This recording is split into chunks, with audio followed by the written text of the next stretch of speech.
Praise the Lord. जय यीशु सबको स्वागत करता हूं आप सभी का आज की इस प्रार्थना में। मेरे भाई मेरी बहन, प्रभु आप सभी को आशीष दे और उसका अनुग्रह आप सबों पर हमेशा हमेशा बना रहे। हम प्रभु के महान कार्यों का बाइबल में वर्णन पाते हैं और प्रभु के ऐसे ऐसे कार्य बाइबल में हैं जो असंभव से लगते हैं, लेकिन जो असंभव को संभव कर दे उसी का नाम परमेश्वर है। जो हालातों को बदल दे, जो परिस्थितियों को बिल्कुल बदल के रख दे, वही परमेश्वर है और वो और कोई नहीं, हमारा है, हमारा यीशु है। बाइबल में हम पढ़ते हैं कि पुराने विधान के निर्गमन ग्रंथ में परमेश्वर ने लाल समुद्र को दो भागों में बांटा। इस्राएली लोग लाल समुद्र के पास थे, पीछे मिस्र की सेना फिरौन अपने साथियों को लेकर इस्राएलियों पर आक्रमण करने के लिए तैयार। आगे लाल समुद्र।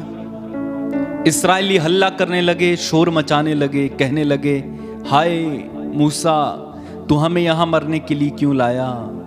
यहां तो हमारी लाश को कब्र तक नसीब नहीं होगी। इस निर्जन स्थान में तू हमें मरने के लिए ले आया है। मूसा प्रभु के पास गया और उसने प्रभु से प्रार्थना की। प्रभु ने मूसा से कहा, अपने हाथ का डंडा समुद्र पर लहराओ। और आप जानते हैं कि क्या हुआ। निर्गमन अध्याय 14 वाक्य 14 में प्रभु कहते हैं, प्रभु तुम्हारी ओर से युद्ध करेगा और तुम्हें कुछ भी नहीं करना पड़ेगा। प्रभु तुम्हारी ओर से युद्ध करेगा। और आप जानते हैं बाइबल में लिखा हुआ है, इस्राएलियों ने सूखे पांव लाल समुद्र को पार किया और फिरौन की सेना उसी समुद्र में डूबकर मर गई। तो जहां परमेश्वर हस्तक्षेप करते हैं, परमेश्वर जहां इंटरवीन करते हैं, वहां हालात बदल जाते हैं, परिस्थितियां चेंज हो जाती हैं, बदल जाती हैं। स्थिति कैसी भी हो, हर स्थिति से परमेश्वर हमें निकाल सकने में समर्थ है। प्रभु ने अपने वचन में कहा, मैं प्रभु हूं, क्या कोई बात मेरे लिए कठिन है? आप नए विधान में पढ़ें यीशु के बारे में। यीशु जिस जिस परिवार में गए, जिस जिस व्यक्ति के जीवन में आए, उस व्यक्ति के, उस परिवार के हालातों को प्रभु ने बदला। आप पढ़ेंगे जैरूस के बारे में। जैरूस की बेटी मर गई थी, वो प्रभु के पास आया, प्रभु मेरी बेटी बीमार है। हालांकि उसे नहीं पता था कि वो मर गई। रास्ते में चलते चलते उनके नौकरों ने या उनके वहां से जो आए थे, उन्होंने बताया कि तुम्हारी बेटी मर गई है, गुरुवर को कष्ट देने की जरूरत नहीं है। और प्रभु ने उससे कहा, डरो मत, बस विश्वास करो। उसने विश्वास किया। प्रभु उसके घर गए और उस जैरूस की बेटी को चंगा किया, ठीक किया, जिंदा किया। जहां यीशु है वहां हालात बदलेंगे। आप पढ़ेंगे पेतरुस की सास जब बुखार में पड़ी हुई थी, प्रभु जाते हैं और उसका हाथ पकड़कर उठाते हैं। उस बीमारी की परिस्थिति से वो उसी क्षण चंगी हो गई, हालात बदल गए। यूहन्ना के सुसमाचार अध्याय 11 में हम सुंदर एक घटना पढ़ते हैं लाजरुस की। लाजरुस 4 दिन से मर गया था। सबने सोचा कि अब कुछ नहीं हो सकता, हालात बहुत बेकार हैं। यीशु वहां पर आए और लाजरुस को आवाज दी। लाजरुस कब्र से बाहर आ गया, हालात बदल गए। मैं आपसे क्या कहना चाहता हूं? मैं कहना चाहता हूं कि आपके हालात, आपकी परिस्थिति, आपके जीवन में कुछ भी विपरीत हो रहा है, या आप ये सोचते हैं कि अब कुछ हो ही नहीं सकता है, एक बार परमेश्वर को मौका देकर देखिए। बाइबल में लिखा, परख कर देखो कि प्रभु कितना भला है। क्या आपने कभी परखा है? क्या आपने उसे अपने जीवन में काम करने के लिए अवसर दिया है? हम शैतान को खूब अवसर देते हैं काम करने के लिए। एक बार प्रभु के पास आकर देखिए, आपकी परिस्थितियां बिल्कुल बदलेंगी। उसके छूने से, उसके जीवन में या परिवार में आ जाने से बड़े बड़े पापी, बड़े बड़े अत्याचारी, बड़े बड़े इस संसार के डाकू, बड़े बड़े जो गुनहगार थे वे बदल गए हैं। बुरी से बुरी परिस्थिति में जो परिवार था वे बदल गए हैं। बड़ा से बड़ा शराबी भी बदल गया है। प्रभु ने उनके जीवन में काम किया। हमारे आसपास देखें कितने लोग ऐसे हैं। हमारी परिस्थितियों को भी प्रभु बदलेंगे। प्रार्थना करें, अपनी आंखें बंद रखें, प्रार्थना करें। अपने जीवन में प्रभु को इस समय आने दें, काम करने दें।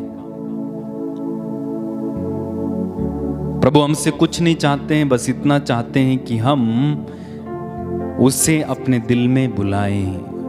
प्रकाशना अध्याय 3 वाक्य 21। प्रभु कहते हैं, मैं दिल के द्वार पर खड़ा होकर खटखटाता। जो कोई द्वार खोलेगा मैं उसके यहाँ अंदर आकर उसके साथ भोजन करूंगा और वह मेरे साथ।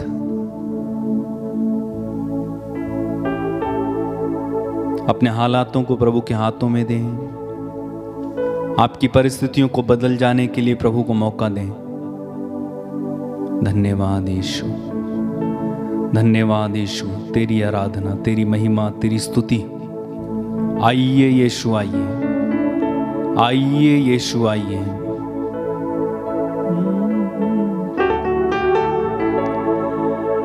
हालात बदल जाते हैं,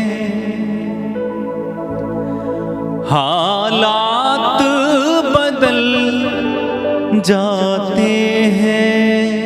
यीशु तेरे, यीशु तेरे आने से, यीशु तेरे आने से, फिर से यीशु तेरे आने से, यीशु तेरे आने से हालात बदल जाते हैं। कहो, हालात बदल जाते हैं यीशु तेरे आने से, यीशु तेरे आने से, फिर से यीशु तेरे आने से, यीशु तेरे आने से। हमारे साथ मिलकर इस गीत में शामिल हो जाना और हम एक साथ गाएंगे।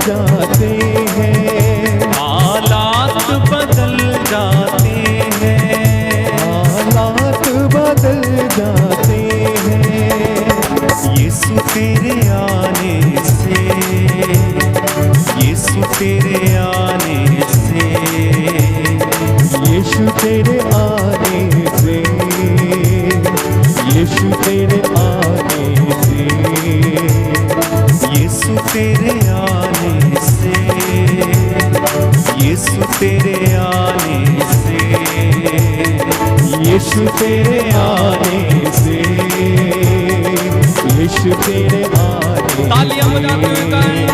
हालात बदल जाते हैं, हालात बदल जाते हैं। कोड़ों से छल्ली हुआ, जख्मों से चूर हुआ, कोड़ों से छल्ली हुआ, जख्मों से चूर हुआ। सूली की राहों पे गम से न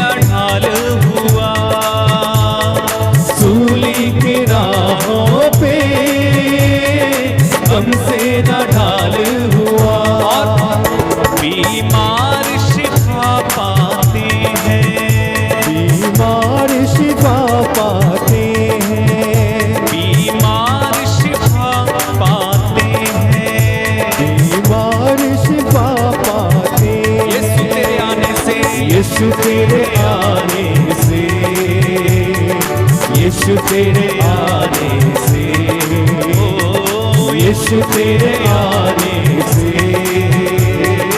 यीशु तेरे आने, जोरदार तालियां बजाते हुए गाएं।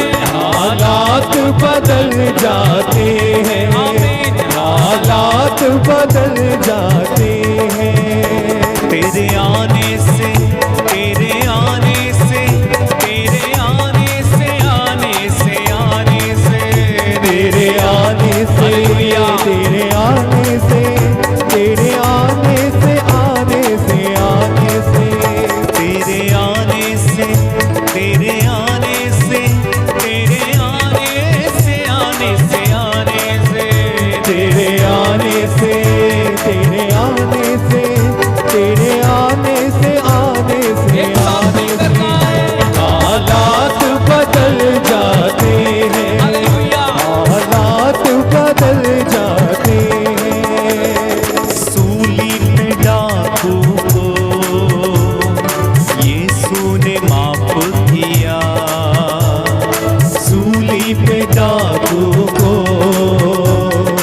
यीशु ने माफ किया, सूली पे डाकू को यीशु ने माफ किया, सूली पे डाकू को यीशु ने माफ किया। यीशु ने माफ किया, खून की धारा से डाकू को साफ किया, खून की धारा से डाकू को साफ किया। बदकार बदल जाते हैं, बदकार बदल जाते हैं, बदकार बदल जाते हैं, बदकार बदल जाते हैं, यीशु तेरे आने से, यीशु तेरे आने से, विश्वास के साथ, यीशु तेरे आने से, यीशु तेरे आने से, यीशु तेरे आने से, हालात बदल जाते हैं, हालात बदल जाते हैं, हालात बदल जाते हैं, तेरे आने से, तेरे आने से, तेरे आने से, आने से, आने से, तेरे आने से, हालेलुया। तेरे आने से, हालेलुया। तेरे आने से, आने से, आने से, तेरे आने से, तेरे आने से, तेरे आने से, आने से, हालात आने बदल से, जाते हैं, हालात बदल जाते हैं, हालेलुया। हालात बदल जाते हैं, याईर की बेटी को यीशु ने जिंदा किया, याईर की बेटी को यीशु ने जिंदा किया, याईर की बेटी को यीशु ने जिंदा किया, याईर की बेटी को यीशु ने जिंदा किया, मुर्दा लाजर को यीशु ने जिंदा किया, मुर्दा लाजर को यीशु ने जिंदा किया, मुर्दे भी उठ जाते हैं, गाओ मुर्दे भी उठ जाते हैं, मुर्दे भी उठ जाते हैं, मुर्दे भी उठ जाते यीशु हैं, तेरे आने से, यीशु तेरे आने से, यीशु तेरे आने से, यीशु तेरे आने से, यीशु तेरे आने से, हालात बदल जाते हैं, हालात बदल जाते हैं, हालात बदल जाते हैं, तेरे आने से, तेरे आने से, तेरे आने से, तेरे आने से, आने से, आने से, तेरे आने से, तेरे आने से, तेरे आने से, आने से, सब लोग आने सब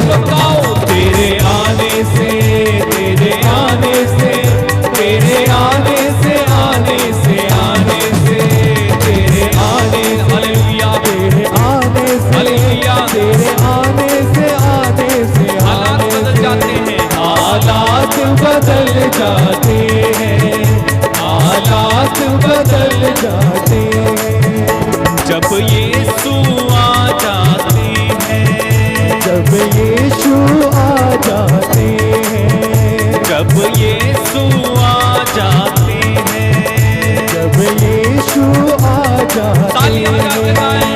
जब यीशु आ जाते हैं, जब यीशु आ जाते हैं, सब पाप भी मिट जाते हैं। जब यीशु आ जाते हैं, बीमार शिफा पाते हैं। जब यीशु आ जाते हैं, मुर्दे भी उठ जाते हैं। जब यीशु आ जाते हैं, कोड़ी शुद्ध हो जाते हैं। जब यीशु आ जाते हैं, दुष्ट आत्माएं भाग जाते हैं। जब यीशु आ जाते हैं, रोग बीमारी मिट जाती है। जब यीशु आ जाते हैं, जीवन भी बदल जाते हैं। जब यीशु आ जाते हैं, छुटकारा भी हम पाते हैं। जब यीशु आ जाते हैं, मेरा जीवन बदल देते हैं। जब यीशु आ जाते हैं, हालेलुया हालेलुया हालेलुया हालेलुया हालेलुया हालेलुया हालेलुया हालेलुया हालेलुया हालेलुया हालेलुया हालेलुया हालेलुया हालेलुया हालेलुया गाओ हालेलुया हालेलुया हालेलुया यीशु जीवन बदल देते हैं। हालेलुया हालेलुया हालेलुया यीशु परिवार बदल देते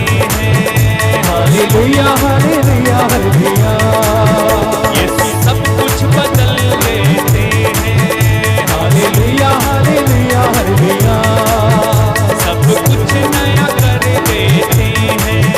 हालेलुया हालेलुया हालेलुया बदकार बदल देते हैं।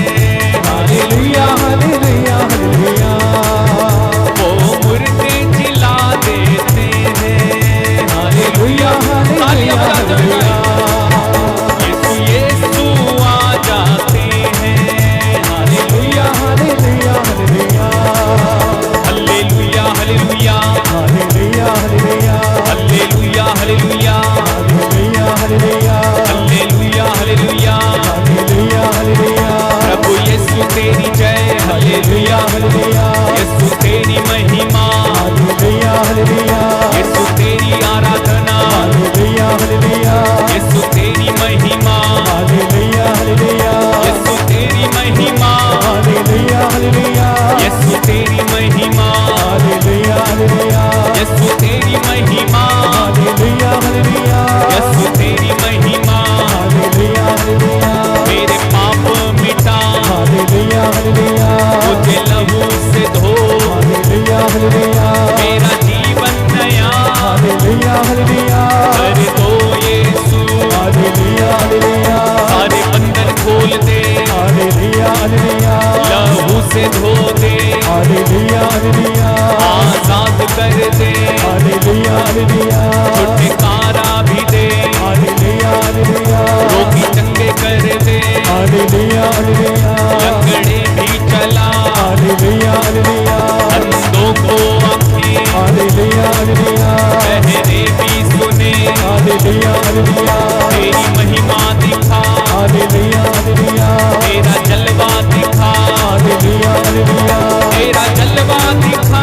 हालेलुया हालेलुया तेरा जलवा दिखा। हालेलुया हालेलुया प्रभु यीशु जिया।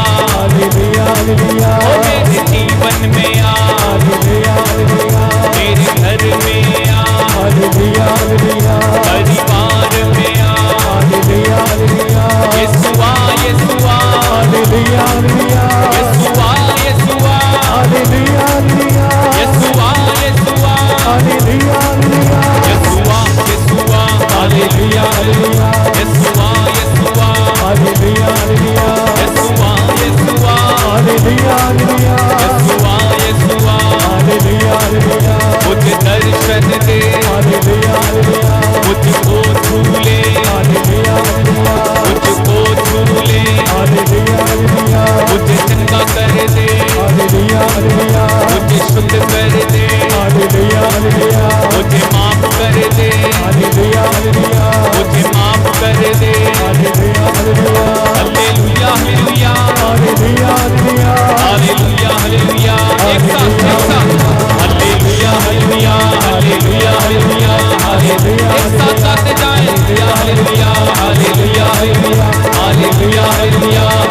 जाते हैं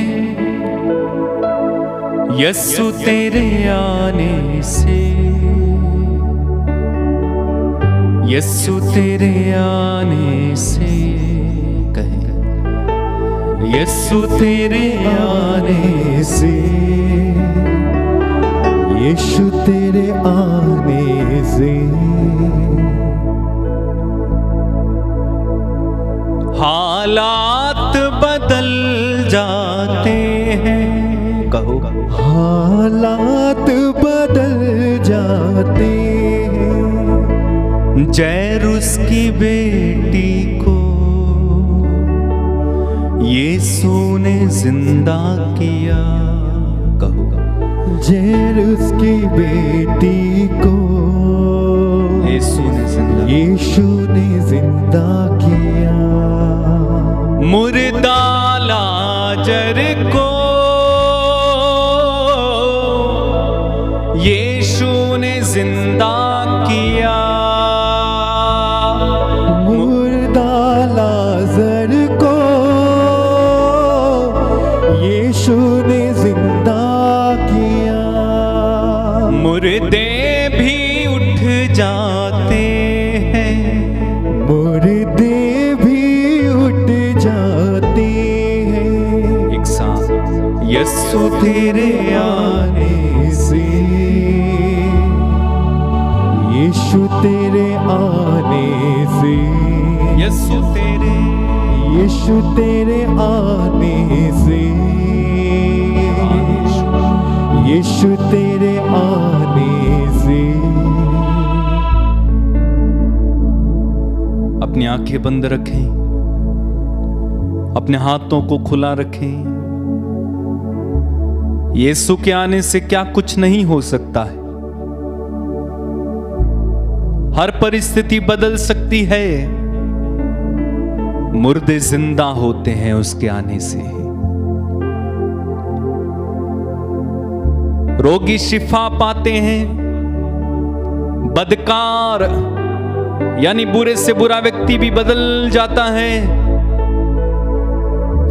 एक बार यीशु के प्यार का एहसास होता है, सब कुछ बदल जाता है।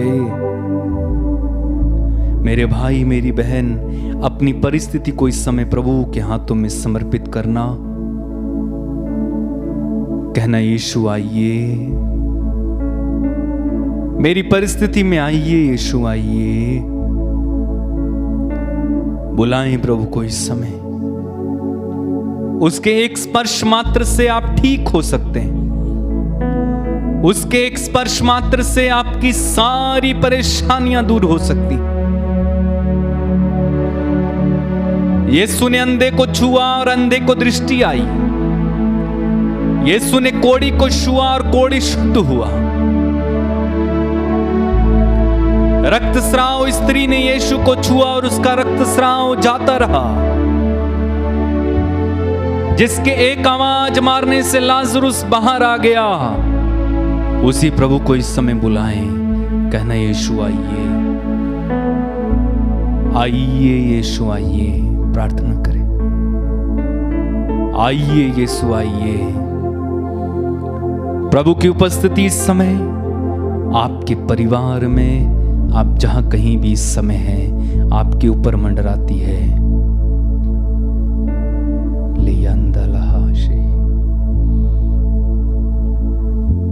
प्रभु की उपस्थिति आपके ऊपर मंडराती है।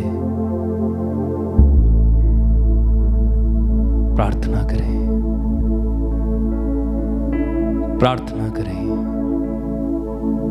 प्रार्थना करें। यीशु आइए, मेरे परिवार में आइए। सबसे पहले अपने परिवार के लिए प्रार्थना करें, आपके बच्चों के लिए, आपके पति के लिए, अपनी पत्नी के लिए, अपने भाई, अपनी बहन, अपने माता पिता, बच्चों के लिए प्रार्थना करें। कहना यीशु आइए, मेरे परिवार में चले आइए।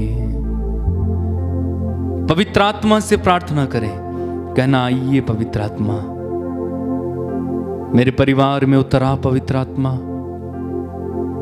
मेरे परिवार में उतरा पवित्र आत्मा। उतरा, पवित्र आत्मा उतरा।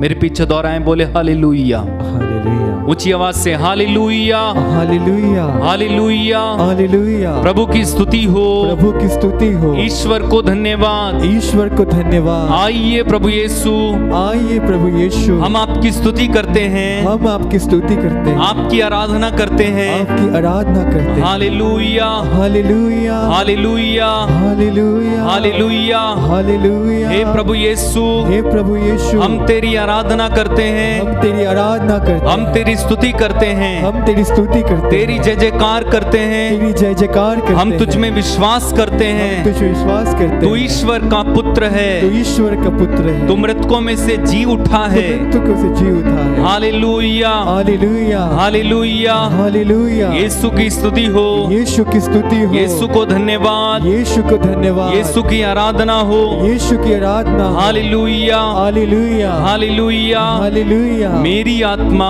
मेरी आत्मा प्रभु को धन्य कहो, प्रभु को धन्य कहो, और उसका एक भी वरदान और उसकी एक भी वरदान कभी नहीं भुलाओ। कभी नहीं भुलाओ। हालेलुया, हालेलुया, हालेलुया। हालेलुया। वह तेरे वो तेरे सभी अपराध सभी अपराध क्षमा करता क्षमा करता और तेरी सारी दुर्बलताएं और तेरी सारी बुराइयां दूर करता है। दूर करता बोलिए है। हालेलुया, हालेलुया, हालेलुया, हालेलुया, हालेलुया। हालेलुया। यीशु की स्तुति हो, यीशु की स्तुति हो। यीशु को धन्यवाद, यीशु को धन्यवाद। यीशु की आराधना हो, यीशु की आराधना यीशु हो। की महिमा हो। यीशु की महिमा हो। हे अब्बा पिता, हे अब्बा पिता, मैं तेरे हाथों में मैं तेरे हाथों में सब कुछ समर्पित करता हूँ। सब कुछ समर्पित करता अपनी हूँ। सारी चिंताओं को, अपनी सारी चिंताओं को, अपने परिवार को, अपने परिवार को, अपने माता पिता को, अपने माता पिता अपने को, भाई बहन को अपने भाई बहन को तेरे पवित्र हाथों में तेरे पवित्र हाथों में समर्पित करता हूँ। समर्पित करता हूँ। आइए प्रभु यीशु, आइए प्रभु यीशु, आइए पवित्र आत्मा, आइए पवित्र आत्मा, मेरे परिवार पर अधिकार लीजिए। परिवार पे अधिकार लीजिए। हालेलुया, हालेलुया, हालेलुया, हालेलुया, हालेलुया। हालेलुया। यीशु की स्तुति हो, यीशु की स्तुति हो। यीशु को धन्यवाद। यीशु को धन्यवाद। उतरा पवित्र आत्मा, उतरा पवित्र आत्मा, मेरे परिवार में उतर आइए, पवित्र मेरे परिवार में उतर आइए, मेरे घर में उतर आइए। मेरे घर में उतर आइए। हालेलुया, हालेलुया, हालेलुया, हालेलुया, हालेलुया, हालेलुया, हालेलुया। हालेलुया। यीशु की स्तुति हो, यीशु की स्तुति हो। यीशु को धन्यवाद। यीशु को धन्यवाद। हालेलुया। हालेलुया। अपने दोनों हाथों को उठाएं और ऊंची आवाज में प्रभु की स्तुति करते जाएं एक शब्दों में। हालेलुया, हालेलुया, हालेलुया, हालेलुया। ऊंचे शब्दों में स्तुति करें, प्रभु की स्तुति करें, तारीफ करें, परमेश्वर की तारीफ करें, तारीफ करें, तारीफ करें, तारीफ करें। हालेलुया, हालेलुया, हालेलुया, हालेलुया, हालेलुया, हालेलुया, हालेलुया, हालेलुया, हालेलुया, हालेलुया, हालेलुया, हालेलुया। यीशु तेरी आराधना, तेरी महिमा, तेरी स्तुति। आइए प्रभु यीशु, आइए पवित्र आत्मा, तेरी आराधना, तेरी महिमा, तेरी स्तुति। हालेलुया, हालेलुया, हालेलुया, हालेलुया, हालेलुया, हालेलुया, हालेलुया।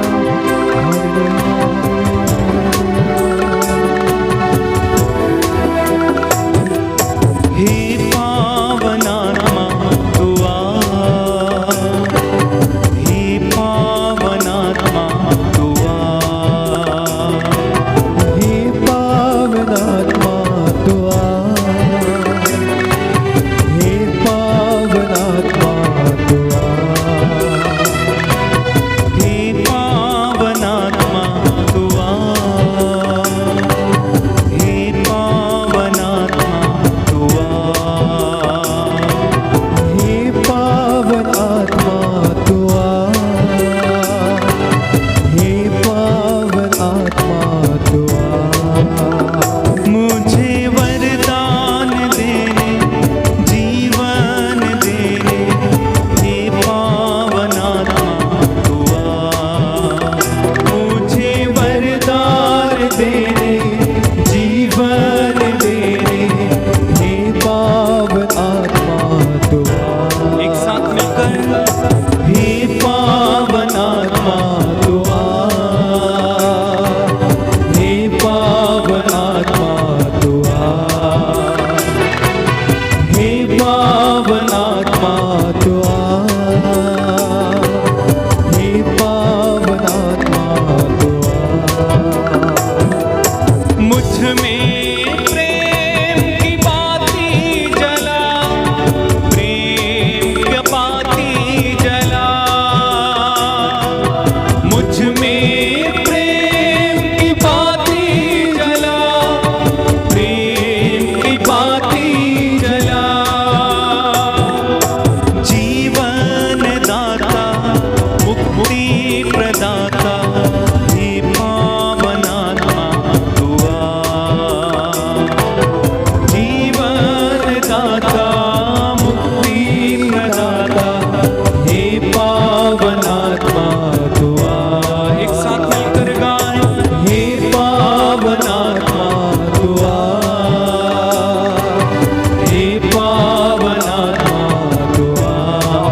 को खोलकर हे पावन आत्मा तू आ, हे पावन आत्मा, हे पावन आत्मा तू आ। मुझ में ज्ञान की बाती जला, ज्ञान का दिया जला। मुझ में ज्ञान की बाती जला, ज्ञान का दिया जला। ज्ञान दाता प्रज्ञा प्रदाता, हे पावन आत्मा तू आ। ज्ञान दाता प्रज्ञा प्रदाता, हे पावन आत्मा तू आ। एक साथ हाथों को खोलकर हे पावन आत्मा तू आ, हे पावन आत्मा तू आ। मिलकर गाएं, हे पावन आत्मा तू आ, हे पावन आत्मा तू आ। मुझ में शांति की बाती जला, शांति का दिया जला। मुझ में शांति की बाती जला, शांति का दिया जला। शक्ति प्रदाता, हे शांति दाता, हे पावन आत्मा तू आ। शक्ति प्रदाता, हे शांति दाता, हे पावन आत्मा तू आ, एक साथ हे पावन आत्मा तू आ, हे पावन आत्मा तू आ, हे पावन आत्मा तू आ, हे पावन आत्मा तू आ। मुझे वरदान देने, जीवन देने, हे पावन आत्मा तू आ। मुझे वरदान देने, जीवन देने, हे पावन आत्मा तू आ। एक साथ गाते जाएं, हे पावन आत्मा तू आ, हे पावन आत्मा तू आ, हे पावन आत्मा तू आ, हे पावन आत्मा तू आ। बार बार गाते जाएं, हे पावन आत्मा तू आ, हे पावन आत्मा तू आ, हे पावन आत्मा तू आ, हे पावन आत्मा तू आ। फिर से हे पावन आत्मा तू आ, हे पावन आत्मा तू आ।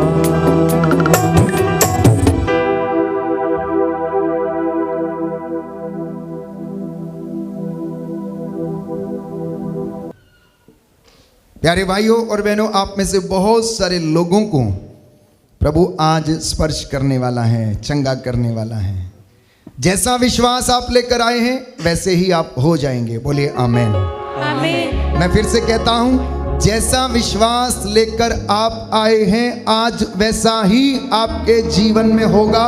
यीशु मसीह के पवित्र सामर्थी वचन से मैं आपसे ये वादा करता हूं। बोलिए आमेन। आमीन। हर चंगाई के लिए इनर डिस्पोजिशन जरूरी है, याद रखना। चिन्ह चमत्कार यूं ही नहीं होते। चिन्ह चमत्कार आपकी इनर डिस्पोजिशन के द्वारा होता है कि आप कितने समर्पित हैं और आप रक्तस्राव पीड़ित स्त्री के जैसे कैसे सोचते हैं, यरीहो के 2 अंधों के जैसे आप क्या कहते हैं। वो चंगे इसलिए हो गए क्योंकि उनके अंदर जो इनर डिस्पोजिशन था चंगा होने का, उसके बदौलत वो चंगे हो गए। और यीशु ने कहा, तेरे विश्वास ने तुझे चंगा किया है। तो चमत्कार आपके विश्वास के द्वारा होगा। आमीन। चमत्कार प्रभु आपके विश्वास के द्वारा करेगा। आमीन। 38 वर्ष के अर्धांग रोगी ने कहा, मेरा कोई नहीं है जो मुझे इस कुंड में जब पानी हिलाया जाता है तो उसमें उतार दे। यीशु को दया आ गई और यीशु ने उसे चंगा कर दिया। तो कुछ चमत्कार, अधिकांश चमत्कार, ज्यादा चमत्कार आपके विश्वास से होते हैं, और सबसे महान चमत्कार जब प्रभु यीशु आप पर दया कर देता है तो आपकी जिंदगी में हो जाता है। जिसको वो चाहता है ऊपर उठाता है। बाइबल कहती जिसको नहीं चाहता अधोलोक से भी नीचे गिरा देता है। बोलिए आमीन। आमीन। दोनों हाथों को खुला छोड़ें, आत्मा की अगुवाई में जाएंगे। प्रभु इस वक्त हमारी सहायता करे और वचन के द्वारा हमें सुनने समझने की आशीष प्रदान करे। यिर्मयाह नबी का ग्रंथ अध्याय 33 पद संख्या 3। यिर्मयाह नबी का ग्रंथ अध्याय 33 पद संख्या 3। प्रभु कहता है तू मुझसे प्रार्थना कर, कहता है तू मुझसे प्रार्थना कर और मैं तुझे ऐसी महान और रहस्यमयी बातें बताऊंगा जिन्हें तू आज नहीं समझता, परंतु जब आत्मा तुझ पर आएगा तो तू समझेगा।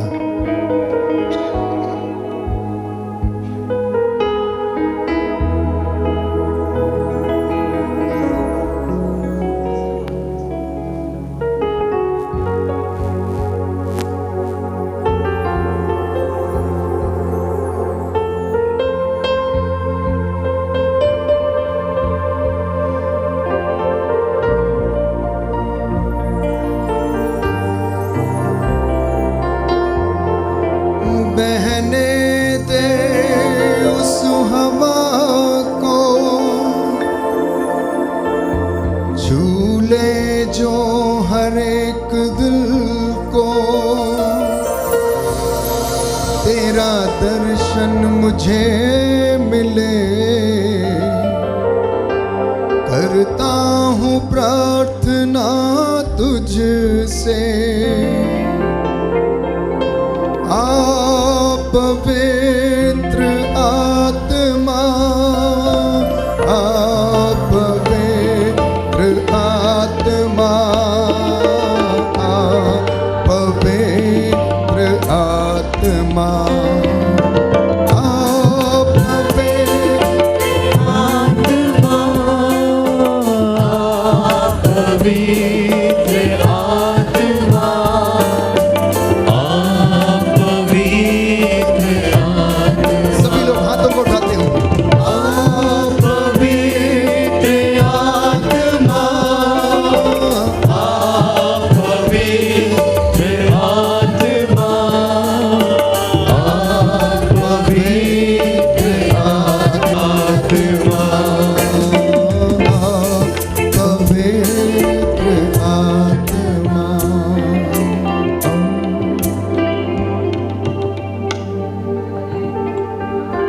कितने लोग बाइबल लाए हैं? दाहिने हाथ में ऊपर उठाइए।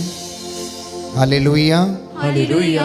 दाहिना हाथ ऊपर उठाइए, बाइबल हाथ में पकड़िए, अंगीकार करेंगे। हे प्रभु यीशु, हे प्रभु यीशु, आज का वचन मेरे लिए है, मेरे लिए, मेरे परिवार के लिए है, मेरे परिवार के लिए, मेरी उन्नति के लिए है, मेरी उन्नति के लिए, मेरी सफलता के लिए है, मेरी सफलता के लिए। Hallelujah, hallelujah. आपके वचन आत्मा और जीवन है। आत्मा और जीवन। इन वचनों के द्वारा इन वचनों के द्वारा हम शुद्ध हो गए हैं। हम शुद्ध हो गए। हालेलुया। हालेलुया। प्रभु का वचन कहता है, प्रभु का वचन कहता है, प्रज्ञा ग्रंथ प्रज्ञा ग्रंथ अध्याय 16 अध्याय 16 पद संख्या 12, पद संख्या 12। तुम्हें किसी जड़ी बूटी के लेप तुम्हें किसी जड़ी बूटी के लिए से स्वास्थ्य लाभ नहीं हुआ, स्वास्थ्य लाभ नहीं हुआ, परंतु ईश्वर के शब्द ने ईश्वर के शब्द तुम्हें चंगा किया है। तुम्हें चंगा किया। हालेलुया, हालेलुया। हालेलुया। हालेलुया। एक दूसरे को बोलिए, आज का वचन आपके लिए है। बोलिए। अब जरा खुद से भी बोलिए, आज का वचन मेरे लिए है। आज का वचन मेरे लिए। जी हाँ प्यारे भाई और बहनों, पवित्र आत्मा में इस वक्त बैठ जाएंगे और वचन को सुनेंगे। एक कलाकार पहाड़ पर रहकर मूर्तियां बनाया करता था और वो सुंदर मूर्तियां बनाया करता था। उसने उन मूर्तियों को बनाना शुरू किया और धीरे धीरे लोग उसकी मूर्तियों को खरीदने लग गए और अपने घर में ले जाकर स्थापित कर दे, और इसी तरह से उसकी ख्याति बहुत जगह पर फैल गई। अब इस कलाकार ने वहां पर एक सुंदर भवन बना लिया और उस जगह पर बहुत सारे लोग आना जाना शुरू हो गए। तो जब ये कलाकार मशहूर हो गया, उसकी मूर्तियां मशहूर हो गईं और वहां पर वो स्थापित कर दी गईं, तो ये पर्यटकों के लिए घूमने का और मंदिर में प्रार्थना करने का स्थान बन गया। और देखते ही देखते उस भवन के आसपास बहुत बड़े कॉम्प्लेक्स बन गए। श्रद्धालु वहां पर जाकर चंदा देने लगे, श्रद्धालु वहां पर जाकर चंदा देने लगे और उस भवन की ख्याति जो थी दूर दूर तक फैल गई। पर एक दिन क्या हुआ, एक दिन ये कलाकार बीमार पड़ गया। एक दिन ये कलाकार जो मूर्ति बनाया करता था, ये बीमार पड़ गया और बड़ा दुखी हुआ, क्योंकि वो मरना नहीं चाहता था। उसकी ख्याति बहुत दूर दूर तक फैली थी। तो वो ईश्वर को कोसने लगता है, अपने भाग्य को कोसने लगता है, ईश्वर से सवाल करने लगता है कि आखिर क्यों, मैंने आपके साथ ऐसा कौन सा अन्याय किया है जो आपने मेरे जीवन में इतना दुख दे दिया है, और मैं रोगशैया पर हूँ, कितने लोग मिलने आते हैं, मैं मिल नहीं पाता हूँ। मैंने आपके लिए क्या नहीं किया, मैंने इतनी सुंदर सुंदर मूर्तियाँ बनाई और मैंने उन मूर्तियों को लोगों के घरों में स्थापित करवाया, और कितने लोग आपको क्या करते हैं, मानते हैं, आपको पूजते हैं। मैंने इतनी सेवा की कि जो मेरी सोच के भी परे हैं। तो एक दिन जब वो सो रहा था तो ईश्वर ने स्वप्न में उसे दर्शन दिया और उससे कहा, तुम मुझे किस बात के लिए कोसते रहते हो, तुम मुझे किस बात के लिए कोसते रहते हो। ठीक है, तुमने मूर्ति बनाई, तुमने एक मंदिर स्थापित किया, तुमने एक भवन बनाया और बहुत सारे लोग वहाँ पर आते हैं, तुमने बहुत सारी मूर्तियाँ बनवाई, पर तुम याद करो, वो दिन याद करो जब अनाथ बच्चा तुम्हारे पास आया और तुमने उसे गुलाम बनाकर उस भवन में रख दिया और वो आज तक उस भवन में यूं ही सेवा करता रहता है और वो तुम्हारा गुलाम है। एक भूखा भिखारी तुम्हारे पास आया और तुमने धक्के देकर उसे बाहर निकाल दिया।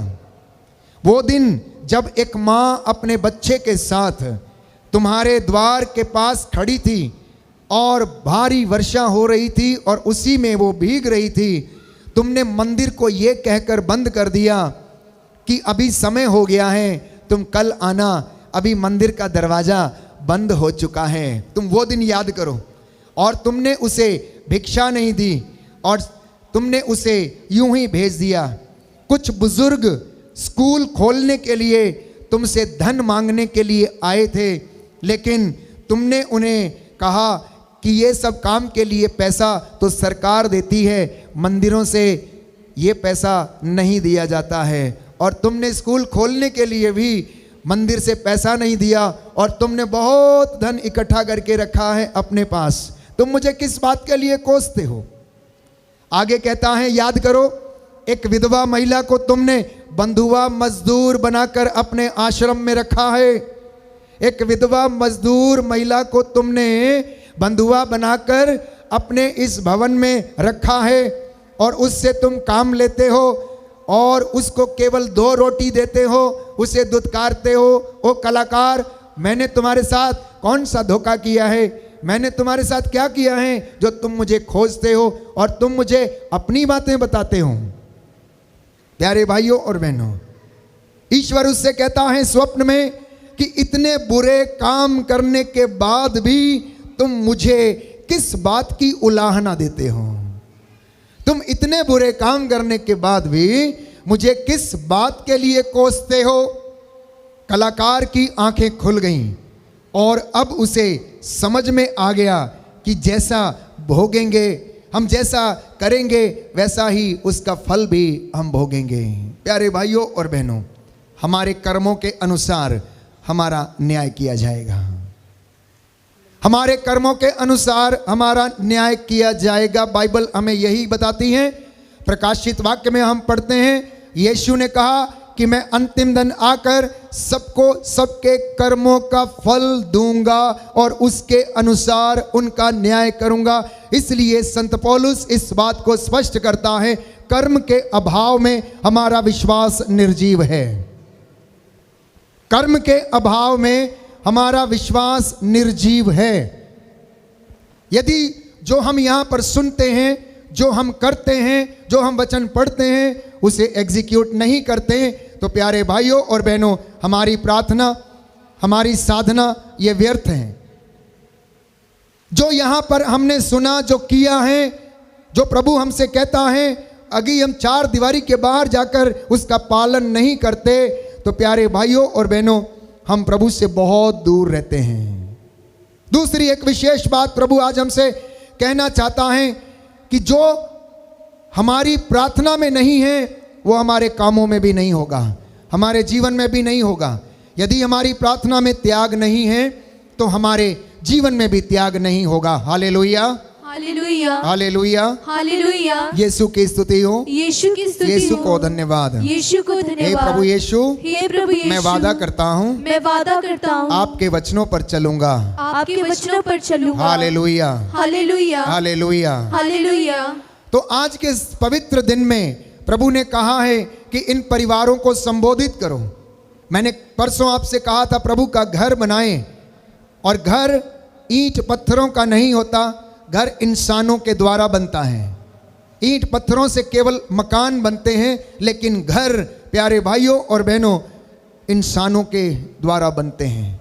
और उन इंसानों में जब दया, प्रेम, शांति होती है तो ये घर प्रभु की महिमा का स्थान बन जाता है। तो पवित्र परिवार कैसे होने चाहिए, ये प्रभु आपको संबोधित करना चाहता है। आज परिवारों की दशा ये है कि वे टूटे हुए हैं, वो बिखरे हुए हैं और बहुत सारे असमंजस में हैं, आर्थिक तंगियों में हैं, आर्थिक समस्याओं में हैं। परिवारों में मुक्ति का एहसास नहीं हो पा रहा है। तो इंसान भी अगर परिवार की मुक्ति का एहसास करता है तो उसे परमेश्वर के वचनों पर चलना होगा, उसे भी परमेश्वर के वचनों पर चलना होगा। आज की पीढ़ी पर यदि हम नजर डालते हैं तो हमें पता चलेगा कि इस पीढ़ी की दशा क्या है। यह पीढ़ी बिखरी हुई है, यह पीढ़ी भटकी हुई है। नौजवान बच्चे, छोटे छोटे बच्चे, प्यारे भाइयों और बहनों, अनेक प्रकार की बुराइयों से ग्रसित हैं। और आप जानते हैं आसपास के लोगों के जीवन में यदि आप देखें तो इसलिए परिवारों का नवीनीकरण अत्यंत आवश्यक है।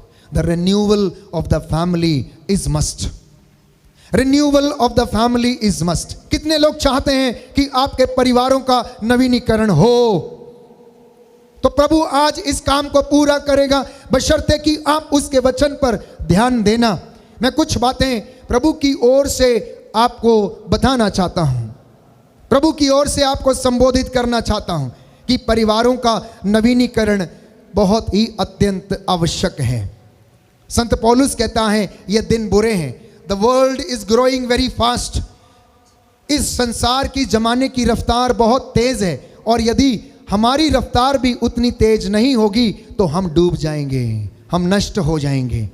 तो जितनी तेज रफ्तार से ये जमाना तरक्की कर रहा है, उतनी तेज रफ्तार से एक विश्वासी को आध्यात्मिक जीवन में उन्नति करनी होगी, उतनी ज्यादा सतर्कता बरतनी होगी, उतने ज्यादा विश्वास के साथ अपने परिवार को आपको देखभाल करना होगा, तो नाजरत का परिवार, यीशु, माता मरियम और यूसुफ का परिवार हमारे लिए एक आईना है, आईना, वो आदर्श है। उनकी ओर हम नज़र डालें कि यीशु ने गरीबी में जन्म लिया, यीशु ने एक बढ़ई के घर में जन्म लिया, यीशु ने एक कारीगर के घर में जन्म लिया। उसका भी एक प्रतीक था कि यीशु मसीह एक बढ़ई के घर में जन्म लेता है, तो बढ़ई का काम क्या है? खराब चीज़ों को अच्छा बनाना, जो लकड़ी के बड़े बड़े लट्ठे हैं उनको तराशना, उनको काटना और उनमें से बहुत अच्छे अच्छे शोपीस निकालना, वही काम यीशु के हाथों का था। मैं और आप उन लकड़ियों के समान हैं जो लकड़ी के बड़े बड़े लट्ठे हैं, इन पे बहुत सारे आवरण चढ़े हुए हैं, लेकिन वचन के साथ, वचन के माध्यम से यीशु हमें तराशता है, हमारे मन को शुद्ध करता, पवित्र करता और हमें इस लायक बनाता है कि हम उसकी हजूरी में खड़े रहें। तो दाम्पत्य जीवन में प्यारे भाइयों और बहनों, पवित्रता, आत्मत्याग और उनका रिश्ता जो है पवित्र होना चाहिए। इसलिए कलीसिया में विवाह एक पवित्र संस्कार है, यह बिजनेस कॉन्ट्रैक्ट नहीं है। पति पत्नी का रिश्ता कोई बिजनेस कॉन्ट्रैक्ट नहीं है, आज जोड़ लिया और कल को तोड़ दिया। प्यारे भाइयों और बहनों, प्रभु ये कहता है जिसे ईश्वर ने जोड़ा है उसे मनुष्य अलग ना करे। इब्रानियों का पत्र अध्याय 13 पद संख्या 4 में प्रभु का वचन ये कहता है कि आप लोगों में विवाह सम्मानित होना चाहिए, आप लोगों में विवाह सम्मानित हो और दाम्पत्य जीवन अदूषित हो। इसलिए जैसे हम कपड़ा बदलते हैं, पति पत्नी नहीं बदल सकते, याद रखिए। इसलिए पति पत्नी का चुनाव करने से पहले आपको परमेश्वर से परामर्श लेना है। आपको परमेश्वर से पूछना चाहिए कि मेरे लिए क्या उचित है, क्या अनुचित है। और जब आप कलाम पढ़ेंगे, जब आप वचन पढ़ेंगे, तो ये वचन आपको समझाएगा कि आपके लिए कौन सी चीज़ ज़रूरी है और कौन सी चीज़ ज़रूरी नहीं है। तो इसलिए विवाह एक संस्कार है, इसके द्वारा ईश्वर की कृपा आपको अनुभव होती है और परिवार में पति पत्नियां अपनी जिम्मेदारियों को निभाते हुए ईश्वर की इस कृपा को अनुभव करते हैं। बोलिए आमेन, आमेन, हालेलुया, हालेलुया, हालेलुया, हालेलुया, हालेलुया, हालेलुया। यीशु की स्तुति हो, यीशु की स्तुति यीशु हो, को धन्यवाद, यीशु को धन्यवाद, हालेलुया, हालेलुया। तो मत्ती के सुसमाचार अध्याय 19 पद संख्या 6 में प्रभु का वचन ये कहता है कि जिसे ईश्वर ने जोड़ा उसे मनुष्य अलग ना करे। तोबित के ग्रंथ अध्याय 7 में हम पढ़ते हैं कि प्रभु का वचन ये कहता है कि विवाह स्वर्ग में निश्चित किया जाता है। कहां पर निश्चित होता है? विवाह स्वर्ग में निश्चित होता है। इसलिए परमेश्वर को समय देना, परमेश्वर को समय देना, वो आपके लिए सही जोड़ा निश्चित करेगा। लेकिन जब मर्जी आपकी चलती है तो वो टूट जाता है, क्योंकि उसमें परमेश्वर की मर्जी नहीं रहती है। जो परमेश्वर ने जोड़ा है वो कभी टूटता नहीं है। उसमें कितनी भी बाधा, कितनी भी कठिनाई, कितनी भी समस्या क्यों ना आ जाए, लेकिन टूटने के बाद वो फिर एक हो जाते हैं। लेकिन जो परमेश्वर नहीं जोड़ता, जो इंसान जोड़ता है अपने स्वार्थ के लिए, पैसे के लिए और अनेक प्रकार की चीज़ों के लिए, वो बहुत जल्दी टूट जाता है। तो पारिवारिक जीवन को अच्छी तरह से जीने के लिए ईश्वर का आशीर्वाद ज़रूरी है। पति पत्नी का जीवन अच्छी तरह से जीने के लिए ईश्वर का आशीर्वाद ज़रूरी है। दोनों के जीवन में विश्वास, प्रार्थना का होना आवश्यक है। संतान की सफलता के लिए ईश्वर का आशीर्वाद होना जरूरी। बोलिए आमेन, आमेन, हालेलुया, हालेलुया। हे प्रभु यीशु, हे प्रभु यीशु, मैं इस वचन को स्वीकार करता हूँ। स्वीकार करता हूँ। तो परिवार की सफलता परमेश्वर के आशीर्वाद पर निर्भर करती है। क्या आप स्वीकार करते हैं या नहीं? स्वीकार करते हैं या नहीं? तो जान लीजिए कि परिवार की और बच्चों की सफलता और उन्नति ईश्वर के आशीर्वाद पर निर्भर करती है। और ईश्वर का आशीर्वाद तब मिलता है जब हम आत्मत्याग करते, जब हम प्रार्थना करते हैं। तो यही कारण है कि जिस परिवार में ईश्वर के लिए स्थान नहीं है, वो परिवार बहुत जल्दी टूट जाता है। जिस परिवार में ईश्वर की इबादत नहीं है, ईश्वर का वचन नहीं है जो आपके और बीच में साक्षी है, यदि वो आपके घर में नहीं है तो विवाह जल्दी टूट जाते हैं। तो परिवार का आधार स्वयं परमेश्वर है। आज हर एक विश्वासी को, हर एक कलीसिया के व्यक्ति को यह जानना जरूरी है कि आपके विवाह में ईश्वर स्वयं साक्षी है। मलाकी के ग्रंथ अध्याय 2 पद संख्या 14, book of prophet Malachi chapter 2 words 14, Malaki का ग्रंथ अध्याय 2 पद संख्या 14। प्रभु ईश्वर तुम्हारे और तुम्हारी युवावस्था में ब्याही पत्नी के बीच विवाह का साक्षी है। बोलिए आमेन। आमेन। दाहिना हाथ उठाकर इस वचन को दोहराएंगे, हालेलुया। हालेलुया। प्रभु का वचन कहता है, प्रभु का वचन कहता है, प्रभु ईश्वर तुम्हारे और तुम्हारी युवावस्था में ब्याही पत्नी के बीच युवावस्था में ब्याही पत्नी के बीच विवाह का साक्षी है। विवाह का साक्षी है। हालेलुया, हालेलुया, हालेलुया, हालेलुया। तो बाइबल हमें बताती है मत्ती का सुसमाचार अध्याय 19 पद संख्या 6 कि अब वे दोनों एक शरीर हैं। एक शरीर का मतलब है तेरा मेरा नहीं है, वहां पर एक मन, एक विचार, एक निर्णय और एक ही बात और उसी पर बने रहना। प्यारे भाइयों और बहनों, ये उनके जीवन में होना चाहिए। तेरा दोस्त मेरा दोस्त नहीं, ये तुम्हारे दोस्त आए हैं तो तुम इन्हें खिलाओ, हमें इससे कोई मतलब नहीं है। तुम्हारे मम्मी पापा आए हैं, तुम इन्हें देखो, मैं जा रहा हूँ। वो बोलेगी तुम्हारे मम्मी पापा आए हैं, तुम इन्हें देखो, मैं जा रहा हूँ। नहीं, ऐसा नहीं होता है। ये तुम्हारा बेटा है, तुम इसे देखो, तुम इसके कपड़े बदलो, नहीं। प्यारे भाइयों और बहनों, मम्मी पापा की दोनों की ड्यूटी है बच्चे का नैपी चेंज करना।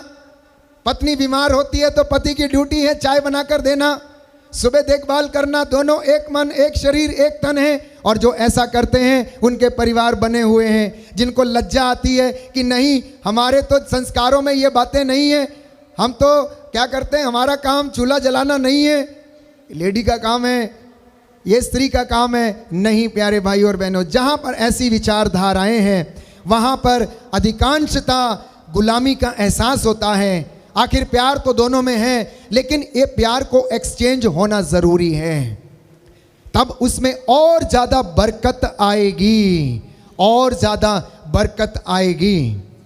तो इसलिए ज़िंदगी में पति पत्नी के जीवन में बहुत सारे ऐसी बातें आती हैं जिनकी वजह से वो परिवार टूट जाते हैं। आप दोनों व्यक्ति अपने परिवार के लिए, जीवन के लिए थोड़ा समय निकालिए, थोड़ा लीजर ड्राइव के लिए जाइए, परिवार की उन्नति के लिए थोड़ी बातें कीजिए, आध्यात्मिक उन्नति के लिए थोड़ी बातें कीजिए। देखिए, मैंने परसों भी आपसे कहा कि आपका परिवार अदन वाटिका है। परमेश्वर इस अदन वाटिका से अपनी सृष्टि के कार्यों को आगे बढ़ाता रहता है। जो काम उसने अदन वाटिका में आदम और हेवा को दिया था, अब वो काम पति और पत्नी को दिया है, फलो फूलो और पृथ्वी पर फैल जाओ।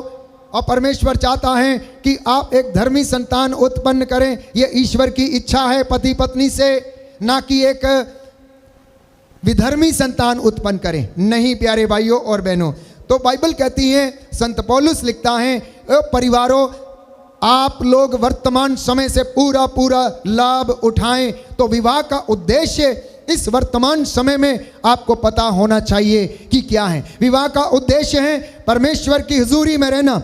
विवाह का उद्देश्य है अपने बच्चों को ईश्वर का वरदान समझ के स्वीकार करना। विवाह का उद्देश्य है फलना फूलना, पृथ्वी पर फैल जाना। विवाह का उद्देश्य है एक धर्मी संतान ईश्वर के लिए उत्पन्न करना। विवाह का उद्देश्य है कि परमेश्वर की हुजूरी में रहकर उसकी बातों को मानना। क्योंकि बाइबल हमें कहती है, कुरिन्थियों का पहला पत्र अध्याय 7 पद संख्या 14। किसके पास बाइबल है खोल लीजिए और पढ़िए, जिनके पास नहीं है आप इसे नोट करिए कि बाइबल इसके विषय में क्या कहती है। कुरिन्थियों का पहला पत्र अध्याय 7 पद संख्या 14। क्योंकि विश्वास करने वाला पति अपनी पत्नी के कारण पवित्र किया गया है, और विश्वास करने वाली पत्नी अपने पति के द्वारा पवित्र की गई है। इसलिए आपकी संतान पवित्र है, नहीं तो वह दूषित होती। दोनों व्यक्ति एक दूसरे के विश्वास के कारण पवित्र किए गए हैं, और अगर ये पवित्रता नहीं है तो बाइबल कहती है कि आपकी संतानें भी पवित्र नहीं होंगी। तो इसलिए बातों को समझिए प्रियजनों, हर एक विश्वासी को, हर एक मसीह के व्यक्ति को इस बात को समझना अनिवार्य है। मैंने कई मर्तबा इस बात को कहा कि पति के चेहरे की झुर्रियों में पत्नी के जीवन का सारांश है। पति के चेहरे की झुर्रियों में पत्नी के जीवन का सारांश छुपा हुआ है, और पत्नी के चेहरे की झुर्रियों में पति के जीवन का सारांश छुपा हुआ है। अगर आप इस बात को समझते हैं तो आप एक दूसरे के लिए तड़पते रहेंगे और एक दूसरे के लिए त्याग करने को हमेशा तैयार रहेंगे।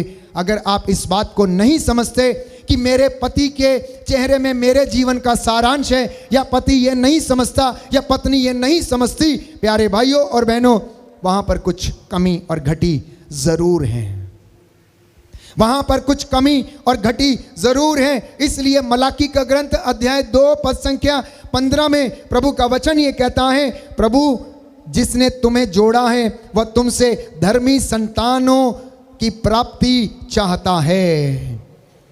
इसलिए परिवारों को धर्मी बनाना। दाहिना हाथ उठाकर वचन दोहराएंगे, हालेलुया हालेलुया। मलाकी का ग्रंथ अध्याय 2 पद संख्या 15 प्रभु जिसने तुम्हें जोड़ा है वह तुमसे धर्मी संतानों की प्राप्ति चाहता है।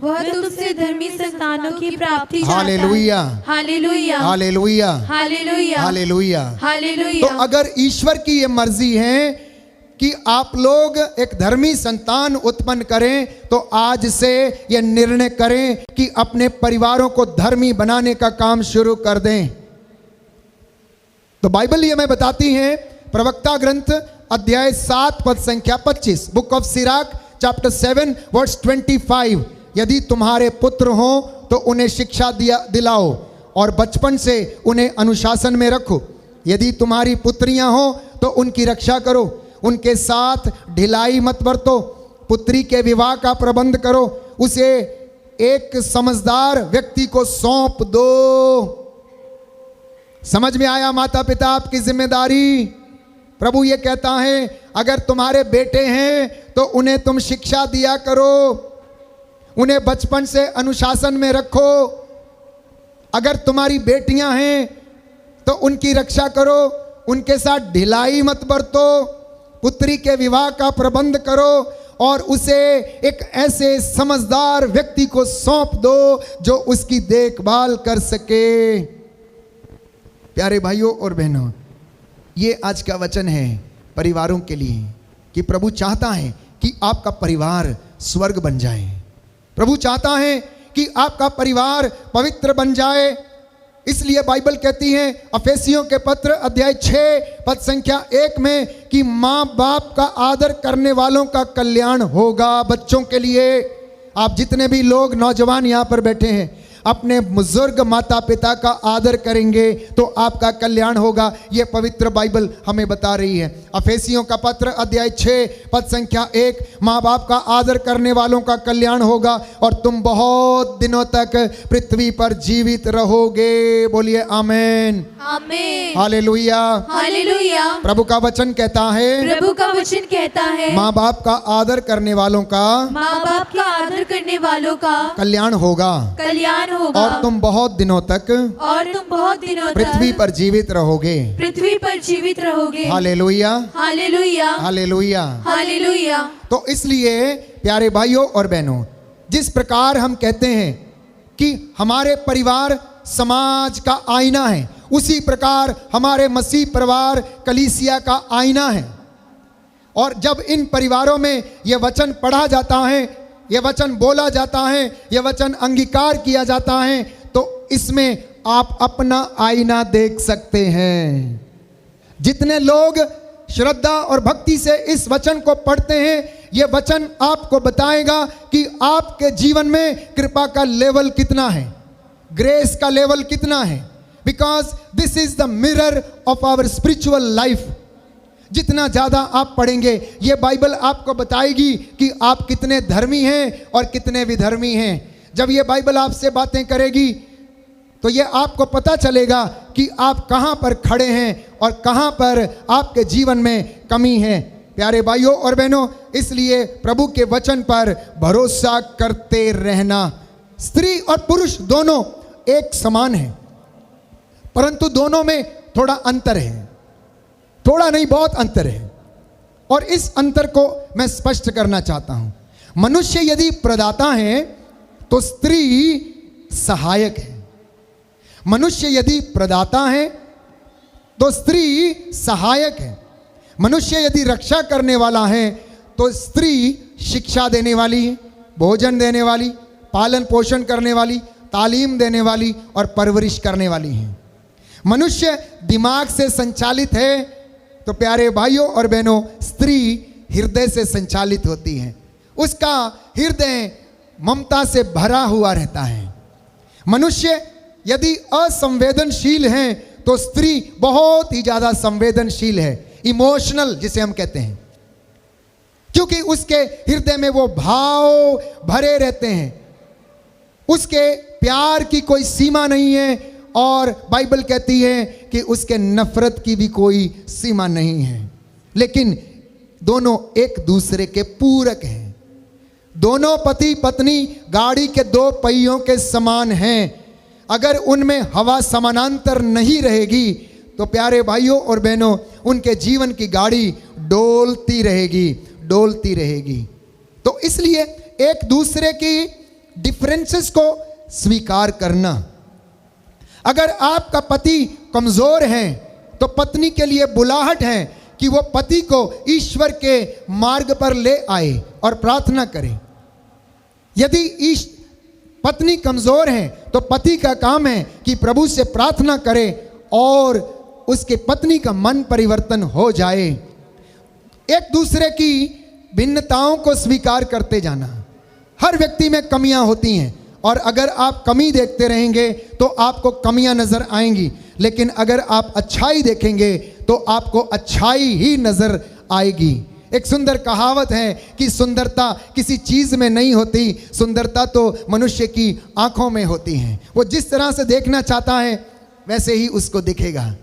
वो जिस तरह से उसे स्वीकार करना चाहता है वैसे ही उसे स्वीकार करेगा। प्यारे भाइयों और बहनों, इसलिए पवित्र कलीसिया कैटेकिज्म ऑफ द कैथोलिक चर्च उसका नंबर 2202 में इस बात को स्पष्ट करती है कि man and woman United in marriage together with their children form a family. ये कैथोलिक चर्च की शिक्षा है कि स्त्री और पुरुष विवाह संस्कार में बंधे हुए ये दो व्यक्ति अपने बच्चों के साथ एक क्या करते हैं, एक मसीही परिवार का निर्माण करते हैं। Marriage and family are ordered to the good of the spouses and to the good of the procreation of the children. मतलब मैरिज की, विवाह संस्कार के जो उद्देश्य हैं, catechism of the Catholic Church ये बताती है कि इनका उद्देश्य है कि एक धर्मी संतति उत्पन्न करना और प्रभु की इच्छा के अनुसार संतान पैदा करना। इसलिए यह परिवार प्रेम का केंद्र है, जहां व्यक्ति प्रेम करना सीखता है, जहां व्यक्ति विश्वास को सीखता है, जहां व्यक्ति संस्कारों को सीखता है। मनुष्य प्रेम के लिए बना है, बिना प्रेम के वो रह नहीं सकता है। इसलिए जब पत्नी से नहीं मिलता तो कहीं और चला जाता है, पति से नहीं मिलता तो कहीं और खोजने की कोशिश करते हैं। इसलिए मैं हमेशा कहता हूं, मसीही परिवारों, एक दूसरे को आप समय दीजिए, समय निर्धारित कीजिए। प्रातः की सुवर्ण वेला में उठिए, दोनों पति पत्नी प्रभु के वेदी के सामने उपस्थित होकर उसका ध्यान करिए, उसका मनन करिए, उसका नाम जपिए।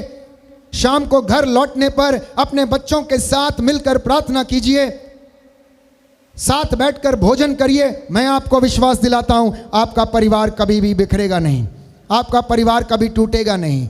अगर कोई व्यक्ति प्रलोभन में पड़ भी जाएगा तो प्रियजनों, वो जल्दी ही परमेश्वर की कृपा से उन सारी समस्याओं से निकल जाएगा। बोलिए आमेन। आमीन। हालेलुया, हालेलुया, हालेलुया। हालेलुया। यीशु की स्तुति हो, यीशु की स्तुति यीशु को हो। धन्यवाद। यीशु को तो धन्यवाद। बिना प्रेम के जीवन नहीं जिया जा सकता है। सच्चे प्रेम में त्याग है। इसलिए पति पत्नी को, प्यारे भाइयों और बहनों, निस्वार्थ प्रेम करना चाहिए। पति पत्नी एक दूसरे के लिए इस्तेमाल की चीजें नहीं है। जब चाहा जब मर्जी इस्तेमाल कर लिया, अपने इस्तेमाल के लिए उन्हें उपयोग कर लिया और बाकी के समय में नहीं। नहीं प्यारे भाइयों और बहनों, इसलिए संत पौलुस इस बात को स्पष्ट करता है कि यह सच्चा प्रेम ईश्वर से उत्पन्न होता है, क्योंकि ईश्वर प्रेम है। योहन का पहला पत्र अध्याय 4 पद संख्या 7 से 8 में, योहन का पहला पत्र अध्याय 4 पद संख्या 7 से 8 में, ईश्वर प्रेम है और सच्चा प्रेम ईश्वर से उत्पन्न होता है। कुरिन्थियों के पहले पत्र अध्याय 13 पद संख्या 4 से 7 में संत पौलुस कहता है कि प्रेम सहनशील और दयालु है। प्रेम ना तो ईर्ष्या करता और ना ही डींग मारता है और ना घमंड करता है। प्रेम अशोभनीय बातें नहीं करता, वह अपना स्वार्थ नहीं खोजता। प्रेम झुंझलाता नहीं है, ना बुराई का लेखा रखता है। वो दूसरों के पाप से नहीं, सदाचरण से प्रसन्न होता है। प्रेम सब कुछ ढक लेता है, सब कुछ पर विश्वास करता है, सब कुछ की आशा करता है और सब कुछ सह लेता है। बोलिए आमेन। आमीन। हे प्रभु यीशु, हे प्रभु यीशु, मुझे सच्चा प्रेम करना सिखाइए। मुझे सच्चा प्रेम करना सिखाइए। मैं आपकी आराधना करता हूँ, मैं आपकी आराधना करता हूँ, आपकी महिमा गाता हूँ, आपकी महिमा गाता जय हूँ, जयकार करता हूँ। जय जयकार करता हूँ। हालेलुया, हालेलुया, हालेलुया। हालेलुया। तो पारिवारिक जीवन का, दाम्पत्य जीवन का जो उद्देश्य है, वो जीवन में प्रेम एवं सामर्थ्य को क्या करना है, बरकरार रखना है। तो दाम्पत्य जीवन में प्रेम सामर्थ्य एवं प्रेरणा का स्रोत है। जब आप एक दूसरे से प्रेम करते हैं, बच्चों से प्रेम करते हैं, एक पिता अपने बच्चों को यदि कोई तोहफा दे सकता है तो वो यह है कि वह उनकी मम्मी से अर्थात अपनी पत्नी से प्रेम करें। ये बच्चों के लिए एक बहुत सुंदर तोहफा है, क्योंकि बच्चे रोज अपने मम्मी पापा को देखते हैं, वो किस तरह से नोक झोंक करते हैं, वो किस तरह से लड़ते हैं, वो किस तरह से एक दूसरे को जवाब सवाल करते हैं, वो किस तरह से एक दूसरे को नकार देते हैं, तेरा मेरा इसका उसका गाली गलौज पर भी उतर आते हैं। और बच्चा अपने मम्मी पापा को देखता है और आपसे वो सीखता है। कल को उसकी पत्नी आएगी, उसके साथ भी वो ऐसा ही करेगा। इसलिए सावधान रहना। मैं कई मर्तबा कहता हूँ, पति पत्नी में मनमुटाव होता है, झगड़ा होता है, कमरा बंद करिए, अंदर खूब आप लड़िए, पूरे घूसे घासे मारने जो मारना है आप करिए, अंदर मार मोर के, और उसके बाद बच्चों के सामने आप अच्छे से आ जाइए। लेकिन बच्चों के सामने लड़ना नहीं, बच्चों को गाली नहीं देना, बच्चों को बुरा भला नहीं कहना। मैं कई मर्तबा कहता हूँ, आपके अपनी ही बातों के द्वारा आपके घरों में अभिशाप आ जाते हैं। मम्मी कभी कभी इतना खिंच जाती हैं, उदास हो जाती हैं, तंग आ जाती हैं कि वो बच्चों को कोसने लगती है। अच्छा होता तू पैदा ही नहीं होता, अच्छा होता तू मर जाता, अच्छा होता तुमसे मेरी शादी ही नहीं हुई होती, पता नहीं तुम कहाँ बैठे हो, मुझे देख रहे थे और मेरे लिए तुम्हें सिलेक्ट कर लिया गया। देखिए, और बाइबल कहती है कि आशीर्वाद और श्राप तेरी जुबान के अधीन है, तू जो बोएगा वो काटेगा, तू जो बोएगा वो काटेगा। ये सब कहने से ज़्यादा अच्छा ये है कि प्रभु मैं धन्यवाद देती हूँ कि तूने इस व्यक्ति को मेरे जीवन में दिया है, अब मैं इसे तेरे हाथों में सौंप देता हूँ। ये आप इसे शुद्ध कर सकते हैं, आप इसे चंगा कर सकते हैं, मेरे हाथों में कुछ नहीं है, इस संतान को मैं तेरे हाथों में समर्पित करता हूँ। इसलिए जिस दिन से आपकी शादी होती है, जिस दिन से आप परिवार के लिए प्लान करते हैं, जिस दिन से आप बच्चे को सोचते हैं कि हमारे घर में बच्चा आना चाहिए और आप रिश्ता स्थापित करते हैं, उस दिन से from the very first day of the conception आपको उस बच्चे को प्रभु को समर्पित करना है। एंड आई गारंटी यू कि वो बच्चा प्रभु को समर्पित होगा, कभी भटकेगा नहीं।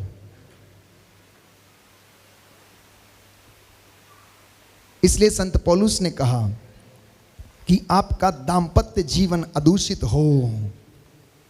और एक सुंदर बात वो कहता है, यदि जड़ पवित्र है तो पेड़ पवित्र है, और पेड़ पवित्र है तो तना भी पवित्र है। मेरे माता पिता किसानी करते हैं और अब हम जिस जगह पर रहते हैं, जहाँ पर सेवकाई करते हैं, वहाँ भी फार्म है। तो सेवकाई के बाद बहुत सारे लोगों के साथ खेतों की देखभाल भी करनी पड़ती है और बीज बोते हैं, खेत को जोतते हैं। तो हम कोशिश करते हैं कि बीज सबसे अच्छा बोया जाए, क्वालिटी का बीज बोया जाए, उसमें कोई खराब दाना ना हो, उसमें कोई कमज़ोर दाना ना हो, उसकी गुणवत्ता जो है, क्वालिटी जो है सीड की, वो अच्छी हो। क्योंकि अगर वो सीड अच्छा है तो उसका फल भी अच्छा होगा, उसकी फसल भी दुगनी और तिगुनी होगी। प्यारे भाइयों और बहनों, वही बात रिश्तों में भी है, वही बात परिवारों में भी है कि आप किस तरह से, किस परिस्थिति में अपने परिवार को प्लान करते हैं और अपने परिवार में तीसरे सदस्य को आप लाने की सोचते हैं, ये आपकी परिस्थितियों पर निर्भर करता है। इसलिए उसकी गुणवत्ता भी उतनी ही होनी चाहिए, उसमें उतनी ही पवित्रता होनी चाहिए। पति पत्नी के रिश्ते में उतनी ही पवित्रता होनी चाहिए। दोनों में बातचीत, दोनों में सहमति, कोई फोर्स नहीं। यूं नहीं कहना हो गया, आ गया, चलेगा, रख लेते हैं, ऐसा होगा, वैसा होगा। नो, अगर आपके जीवन में ऐसी बात है तो प्यारे भाइयों और बहनों, वहां पर रिजेक्शन की भावना इंसान के जीवन में ऑलरेडी आ चुकी है। जब आप इस तरीके की बातें करते हैं, तो जब भी आप ईश्वर की ओर से संतान को चाहते हैं, तो अपने आप को संपूर्ण रूप से तैयार करके, समर्पित करके प्रभु की हुजूरी में जाके दोनों जने घुटना टेक के कि जो हम करने जा रहे हैं, जो तू हमें देने जा रहा है, ये आपको समर्पित है, ये आपका बेटा होगा, ये आपकी बेटी होगी, आपके रास्ते पर चलेगी। From the very first day of the conception आप उसमें क्या करते हैं, उन बातों को भेज देते हैं, सिग्नल्स आप भेज देते हैं, सिग्नल्स आप भेज देते हैं। एक इंजीनियर और एक आर्किटेक्ट जानते हैं वो कितनी बार मकान बनाता है? बताइए, कितनी बार बनाता है मकान? एक आर्किटेक्ट कितनी बार मकान बनाता है? या मकान बनाने से पहले वो मकान कहाँ पर होता है? कहाँ पर होता है? हैं? नक्शे में? दिमाग में, दिमाग में होता है। Does it not apply for your children, जिसको आप मांगने जा रहे हैं, जिसको आप सोच रहे हैं? एक आर्किटेक्ट के मन में मकान बनाने से पहले नक्शा होता है कि ये ऐसा होगा, इसमें इतने कमरे होंगे, इसकी सीढ़ी इधर से चढ़ेगी। उसके बाद वो नक्शा क्या करता है, वो ड्रॉ करता है, और ड्रॉ करने के बाद वो मिस्त्रियों को देता है और मिस्त्री उसके ऊपर बिल्डिंग खड़ा करते हैं। परिवार का भी यही उद्देश्य है। लेकिन कई लोग तो ये नक्शे बनाते ही नहीं हैं, कई लोग तो ये नक्शे बनाते ही नहीं हैं। कहने का मतलब है सोचते नहीं हैं, बिना सोचे समझे हो जाता है। ये प्यारे भाइयों और बहनों प्रभु नहीं चाहता है। हम जो कुछ भी करें प्रभु की मर्जी के अनुसार करें। तो हमें आज प्रेम की परिभाषा जो है लोगों के जीवन में बदल चुकी है। ये एक शारीरिक आकर्षण तक सीमित रह गई है, ये शरीर की वासनाओं को तृप्ति तक सीमित रह गई है, और इसीलिए परिवार टूटते हैं और बिखरते हैं। तो दो चीज़ों पर ध्यान देने की आवश्यकता है, लस्ट जिसे हम कहते हैं वासना, और दूसरा है सेक्सुअलिटी जिसे हम कहते हैं लैंगिकता। ये दो चीज़ों का होना बहुत ज़रूरी है। हमें अपनी लैंगिकता की रिस्पेक्ट करना अनिवार्य है, स्त्री का आदर करना अनिवार्य है, पुरुष का आदर करना अनिवार्य है। तो विवाह पति पत्नी एक दूसरे को उसमें प्यार करते हैं और शारीरिक संबंधों के द्वारा उसे व्यक्त करते हैं, जिसका उद्देश्य संतान उत्पन्न करना है। और यही प्यार निस्वार्थपूर्ण होना चाहिए प्यारे भाइयों और बहनों।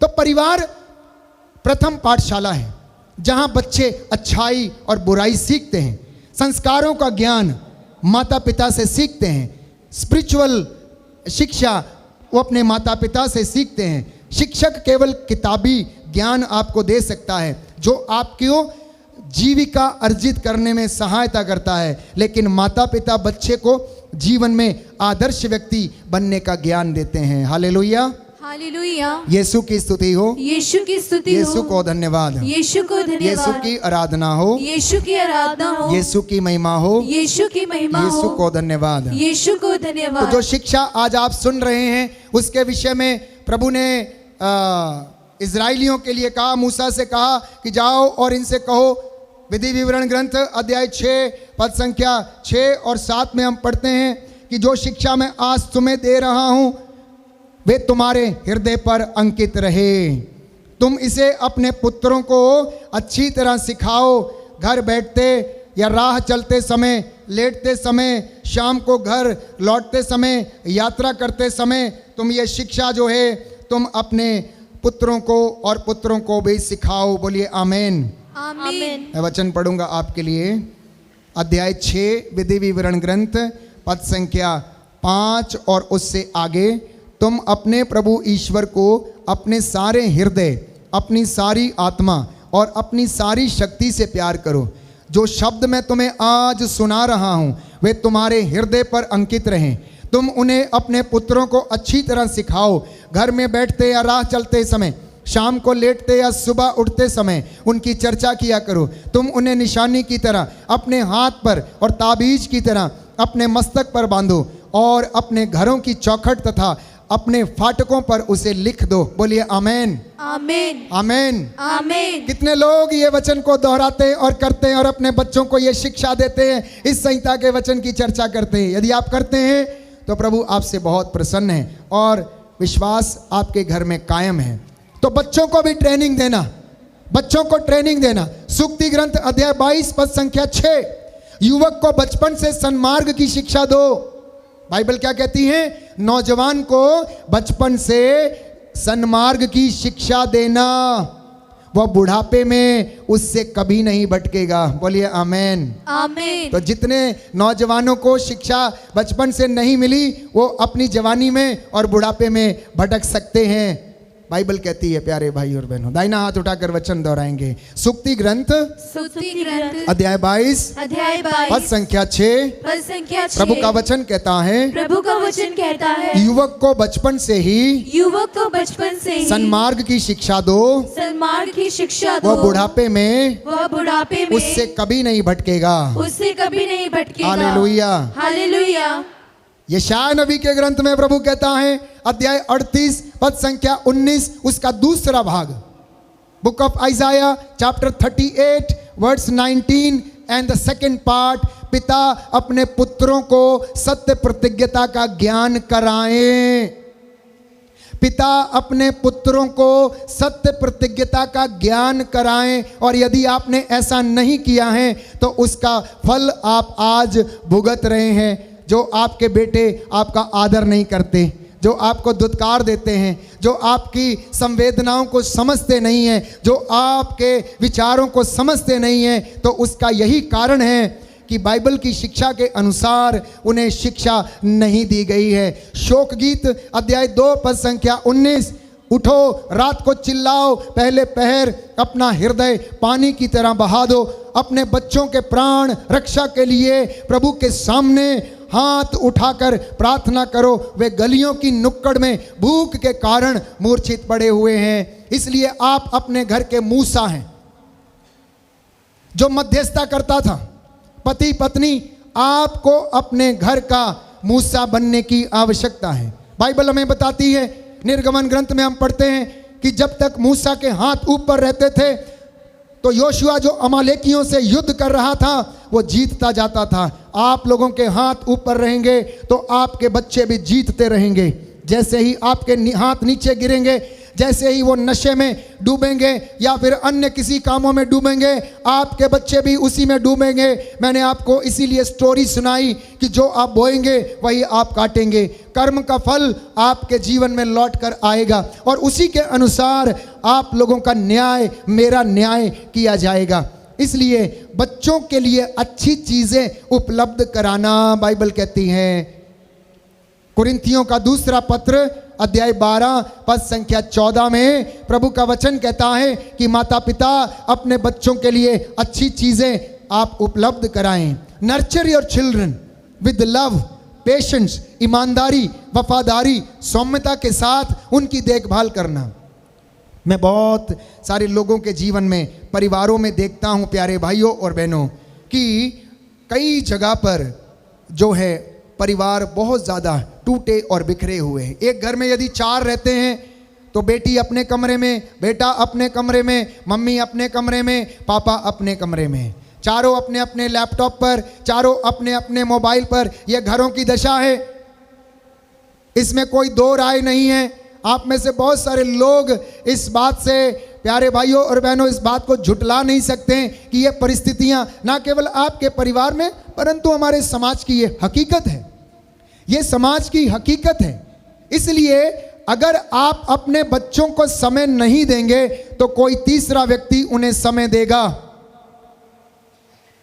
इसलिए बच्चों को प्यार करें, बच्चों पर नियंत्रण रखें, उन्हें शिक्षा दें और प्रभु आपके जीवन में आपको आशीष प्रदान करेगा और आपका परिवार प्यारे भाइयों और बहनों पवित्र बनेगा।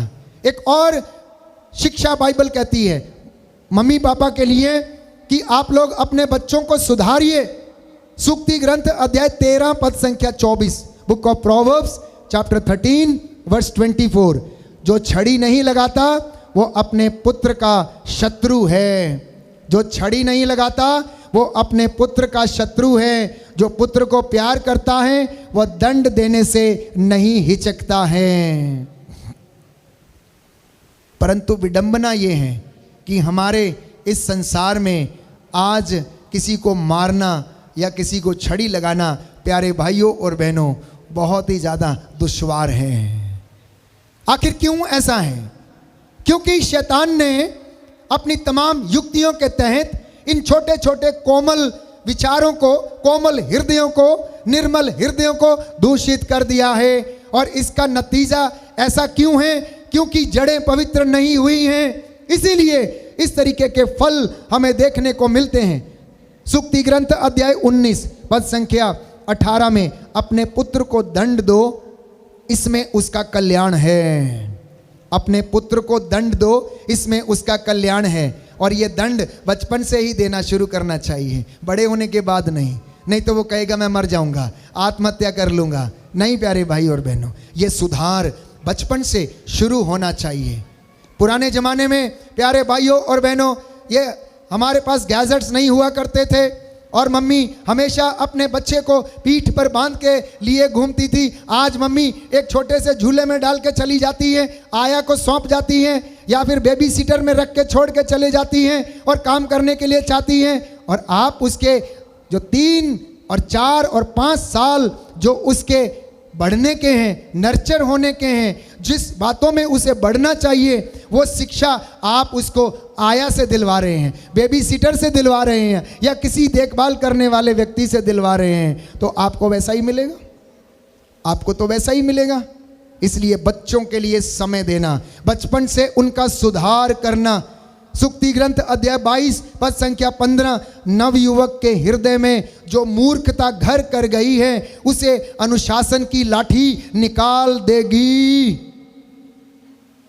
दाहिना हाथ उठाकर वचन दोहराइए, हालेलुया हालेलुया। सूक्ति ग्रंथ अध्याय 22 पद संख्या 15, नवयुवक के हृदय में जो मूर्खता घर कर गई है, जो मूर्खता घर गई है उसे अनुशासन की लाठी निकाल देगी, उसे अनुशासन की लाठी निकाल देगी। हालेलुया हालेलुया हालेलुया हालेलुया हालेलुया। हालेलुया। तो बाइबल और ज्यादा स्पष्ट करती है सूक्ति ग्रंथ अध्याय 23 पद संख्या 13 में कि युवक को दंड देने से मत हिचको, छड़ी लगाने से वह मरेगा नहीं।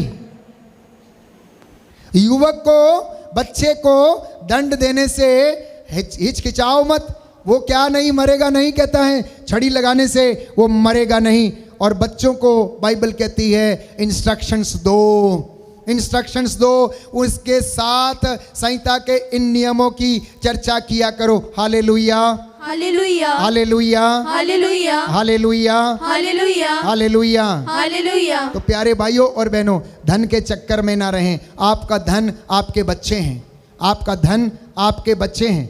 अगर आपने इसको संवार लिया, इसको सजा के रख लिया, तो आपको कभी किसी चीज़ का कष्ट नहीं होगा। एक दूसरा किस्सा मैं आपके सामने रखना चाहता हूं कि एक व्यक्ति जिंदगी की दौड़ धूप में यूं ही खोया चला गया था। आज इंसान भी ऐसा ही है। व्यक्ति जिंदगी की दौड़ धूप में लगा है। अमीर व्यक्ति था और उसके पास बिल्कुल भी समय नहीं था। वो पैसा कमाने के चक्कर में रहता था। डबल शिफ्ट लगाना, डबल ड्यूटी करना, रात को घर में नहीं आना, धन इकट्ठा करना, बस उसके लिए यही मायने रखता था। उसके जीवन का अंत समय आ गया और मृत्यु उसके दरवाजे पर खड़ी हो गई। वो बीमार पड़ गया और मृत्यु ने उससे आकर कहा कि तेरा समय पूरा हो गया है, तेरा समय अब पूरा हो गया है। तो व्यक्ति ने उससे कहा, अरे अभी तो मैंने अपनी जिंदगी जी भी नहीं है, अभी तो मैंने इसका कोई लुफ्त भी नहीं उठाया, अभी तो मैंने घर बनाया है, अभी तो मैंने पैसा जमा किया है, अभी तो मैंने इसको खर्च भी नहीं किया है, तो मेरा समय कैसे आ गया है? खर्च करने का समय तो मेरे पास था ही नहीं, केवल मैंने इकट्ठा किया है। तो मृत्यु ने उससे कहा, देखो भाई, मैं तुम्हें अब और ज़्यादा समय नहीं दे सकती हूँ। जिंदगी का तुम्हारा सारा समय समाप्त हो गया है। जीवन की यात्रा तुम्हारी समाप्त हो गई है, तुम्हारा स्टेशन आ गया है, अब तुम्हें चलना होगा, अब तुम्हें उतरना होगा। तो व्यक्ति कहता है, एक काम करो, मेरी संपत्ति का 50% ले लो, मेरी संपत्ति का 50% ले लो और मुझे 1 साल दे दो, ताकि मैं अपनी जमा की हुई संपत्ति को क्या करूं, इंजॉय कर सकूं, उस समय आनंद ले सकूं। तो मृत्यु कहती है कि ऐसा संभव नहीं है, ऐसा हो नहीं सकता है।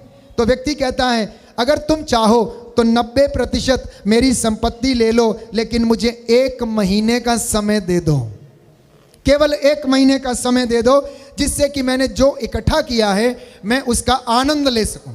तो मृत्यु कहती है, नहीं नहीं, ये संभव नहीं है, ऐसा नहीं हो सकता, मैं तुम्हें समय नहीं दे सकती हैं। तो व्यक्ति कहता है, एक काम करो, तुम ये सारा ही धन ले लो, मुझे 1 घंटा दे दो, मुझे सिर्फ 1 घंटा दे दो। क्या करने का? विचार करने का, मनन करने का। वो बोलती है, मैं तुझे 1 घंटा तो क्या, मैं 1 सेकंड भी नहीं तुम्हें दे सकती हूँ। तुम समय से धन प्राप्त कर सकते हो प्यारे भाइयों और बहनों, धन से आप समय प्राप्त नहीं कर सकते हैं और अंत में उसे जाना पड़ा। यही हमारे जीवन की दशा है। हमारे जीवन में भी ऐसा ही होता है। हम अपने जीवन में दौड़ने का अभ्यास करते हैं। Every day we are running, सुबह शाम, दफ्तर से घर, घर से दफ्तर, दफ्तर से घर, घर से दफ्तर। हमने केवल भागना सीखा है। मेट्रो में आपने दौड़ना सीखा है, भाग भाग के ट्रेन पकड़ना सीखा है, भाग भाग के नाश्ता खाना सीखा है, भाग भाग के गाड़ी चला के अब आपका बॉस डांटेगा। आज जिंदगी में इंसान दौड़ने का अभ्यास करता है प्यारे भाइयों और बहनों, और ये दौड़ना उसकी आदत बन जाती है। वो रुकता नहीं है, वो सुनना नहीं चाहता है, वो बैठना नहीं चाहता है, रिफ्लेक्शन करना नहीं चाहता है, प्रभु के बातों पर ध्यान देना नहीं चाहता है। और रिटायर होने के बाद भी लोगों के मन में चैन नहीं है, क्योंकि अभ्यास उन्होंने दौड़ने का किया है। तो इंसान दौड़ता रहता है, दौड़ता रहता है। क्या करने के लिए? कल ऐसा करेगा, वैसा करेगा। और याद रखना, कल कभी आता नहीं है, और कल कभी है ही नहीं, कल कभी है ही नहीं, ना वो आता है। इसलिए संत पौलुस कहता है, वर्तमान समय का पूरा पूरा लाभ उठाएं। जो करना है आज आप करें प्यारे भाइयों और बहनों। कल शब्द हमारी योजना की कल्पना है, जो हम करते हैं कि कल आएगा, वास्तव में कल नहीं है। जब वो आता है तो वो आज बन जाता है। आज जो आप वचन सुन रहे हैं, यदि आप इनका पूरा लाभ उठाते हैं तो प्यारे भाइयों और बहनों, हमारे जीवन में किसी चीज की कमी नहीं होती। बोलिए आमीन, आमीन, हालेलुया, हालेलुया, हालेलुया, हालेलुया, हालेलुया। हालेलुया। यीशु की स्तुति हो, यीशु की स्तुति यीशु हो, को धन्यवाद, यीशु को धन्यवाद, यीशु की आराधना हो, यीशु की आराधना यीशु हो, की महिमा हो, यीशु की महिमा यीशु को हो, धन्यवाद। यीशु को धन्यवाद। तो मैं क्यों आज आपसे प्रभु की ओर से ये वचन साझा कर रहा हूं?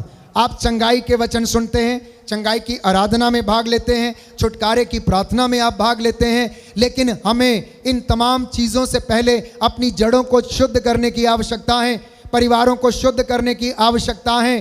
हमें अपने ही दाम्पत्य जीवन को पवित्रता की आवश्यकता है, और तब जो हम करते हैं वो हमारे जीवन में उसका लाभ दिखेगा।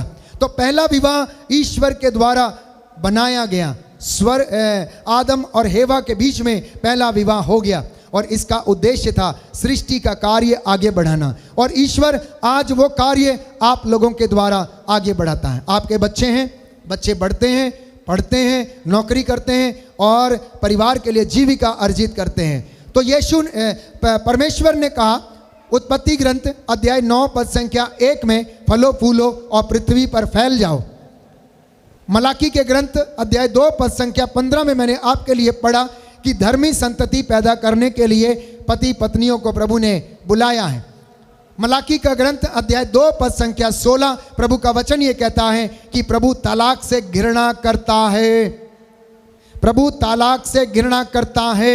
इसलिए आप लोग अपने मन में इन बातों को, इन विचारों को ना आने दें कि मैं तलाक लूंगा, मैं छोड़ दूंगा। नहीं, आप उसके लिए प्रार्थना करें, क्योंकि हो सकता है प्रभु ने आपको इसी के लिए चुना है। तो वैवाहिक जीवन सम्मानित हो आपका, मसीह में रहने के लिए तैयार रहें।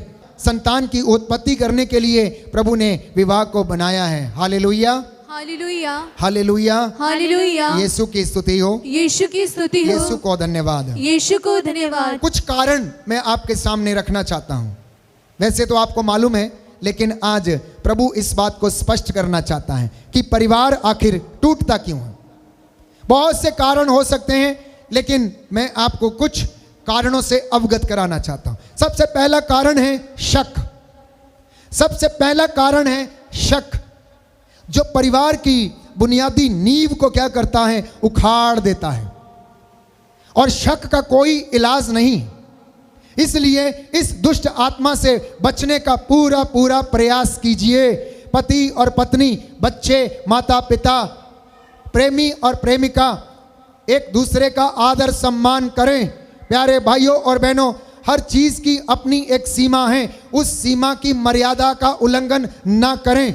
इसलिए अपने आप को प्रभु के चरणों में समर्पित करें और शक की दुष्ट आत्मा से दूर रहें। दूसरा कारण परिवार जो टूटता है वो है क्रोध एवं असहनशीलता।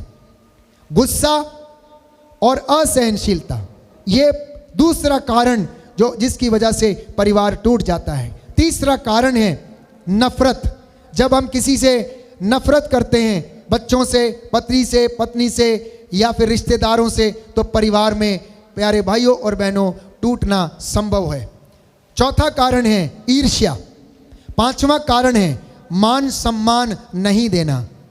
जब आप एक दूसरे को मान सम्मान नहीं देते हैं तो प्यारे भाइयों और बहनों वहां पर रिस्पेक्ट कम होने लगती है, एक दूसरे की भावनाएं आहत होती हैं, आपके इमोशनल सेंटिमेंट्स जो हैं वो हर्ट होते हैं कि अरे ये भाई मेरा आदर नहीं करता, ये बच्चा मुझे तू तड़क करता है, थैंक यू नहीं बोलता है, धन्यवाद नहीं करता है, गाली देता है। फादर जी ये कैसे बात करता है, इसको पता नहीं मैं इसकी माँ हूँ और ये मुझसे इस तरीके की बातें करता है।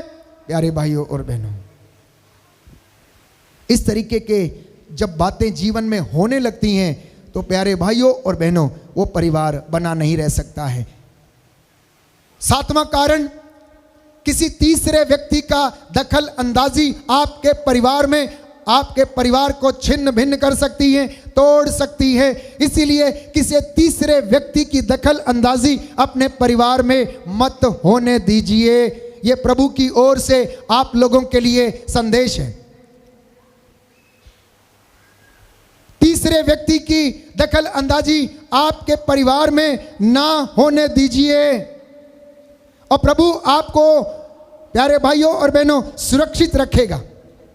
गैर जिम्मेदार पति अथवा पत्नी की वजह से परिवार टूट सकता है। घर में इन लॉस की दखल अंदाजी की वजह से परिवार टूट सकता है। विश्वास की कमी से परिवार टूट सकता है। और प्रार्थना यदि घर में नहीं है तो प्रार्थना की कमी की वजह से परिवार टूट सकता है। धार्मिक शिक्षा यदि नहीं है तो परिवार टूट सकता है। अच्छे संस्कारों की यदि कमी है तो तो परिवार टूट सकता है। यदि आप क्षमा नहीं कर पाते एक दूसरे को तो परिवार टूट सकता है। और यदि घर में नशा है, यदि घर में नशा है तो परिवार टूट सकता है। मम्मी पापा, आप बचपन से बच्चों को अच्छी शिक्षा देना। पहली बात तो नशा नहीं करना, क्योंकि आपके बच्चों के लिए वो बुरा उदाहरण है। और यदि आपको बहुत ज़्यादा शौक है, यदि आप नहीं रोक पाते हैं तो प्रभु से प्रार्थना करना सामर्थ्य देगा आपको उस बुराई से बचने के लिए। परंतु बच्चों के सामने आप कभी भी ये गलत काम नहीं करना, ये गलत काम नहीं करना, जान लीजिए, क्योंकि ये दिन बुरे हैं, ये दिन बुरे हैं। इसलिए संत पौलुस कहता है वर्तमान समय का पूरा पूरा लाभ उठाना। बोलिए आमीन।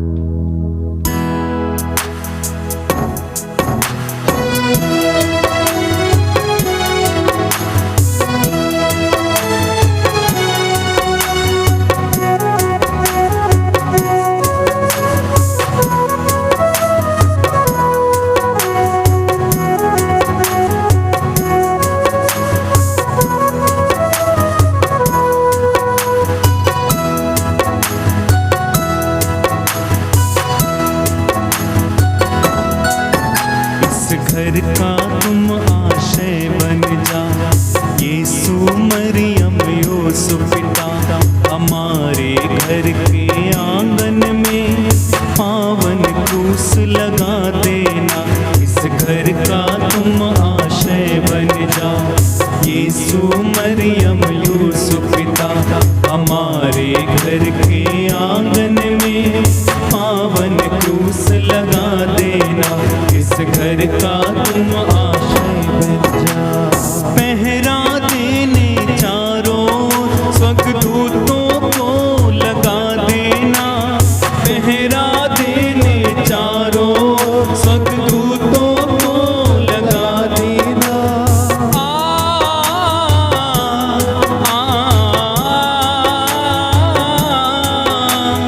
घर के कोने कोने में तुम रक्षा स्तंभ लगा देना, घर के कोने कोने में तुम रक्षा स्तंभ लगा देना। शैतान के हर फंदों से हम दुबलों को तुम बचा लेना। इस घर का तुम आशय बन जा, यीशु मरियम यूसुफ पिता, हमारे घर के आंगन में पावन क्रूस लगा देना। इस घर का तुम आशय बन जा। पहरा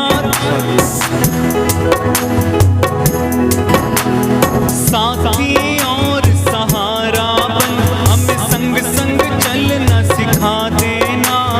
साथी और सहारा बन, हमें संग संग चलना सिखा देना।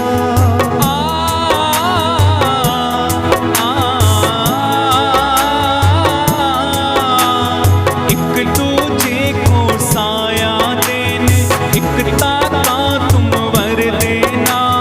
एक दूजे को साया देने, एकता का तुम वर देना। दुख में सुख में हर हालत में संग संग चलना सिखा देना। इस घर का तुम आशय बन जा, यीशु मरियम यूसुफ पिता, हमारे घर के आंगन में पावन क्रूस लगा देना। इस घर का तुम आशय, यीशु मरियम यूसुफ पिता, हमारे घर के आंगन में पावन क्रूस लगा देना। इस घर का तुम आशय बन जा। प्रभु के पावन छिदेर हृदय में हम सबको तुम छिपा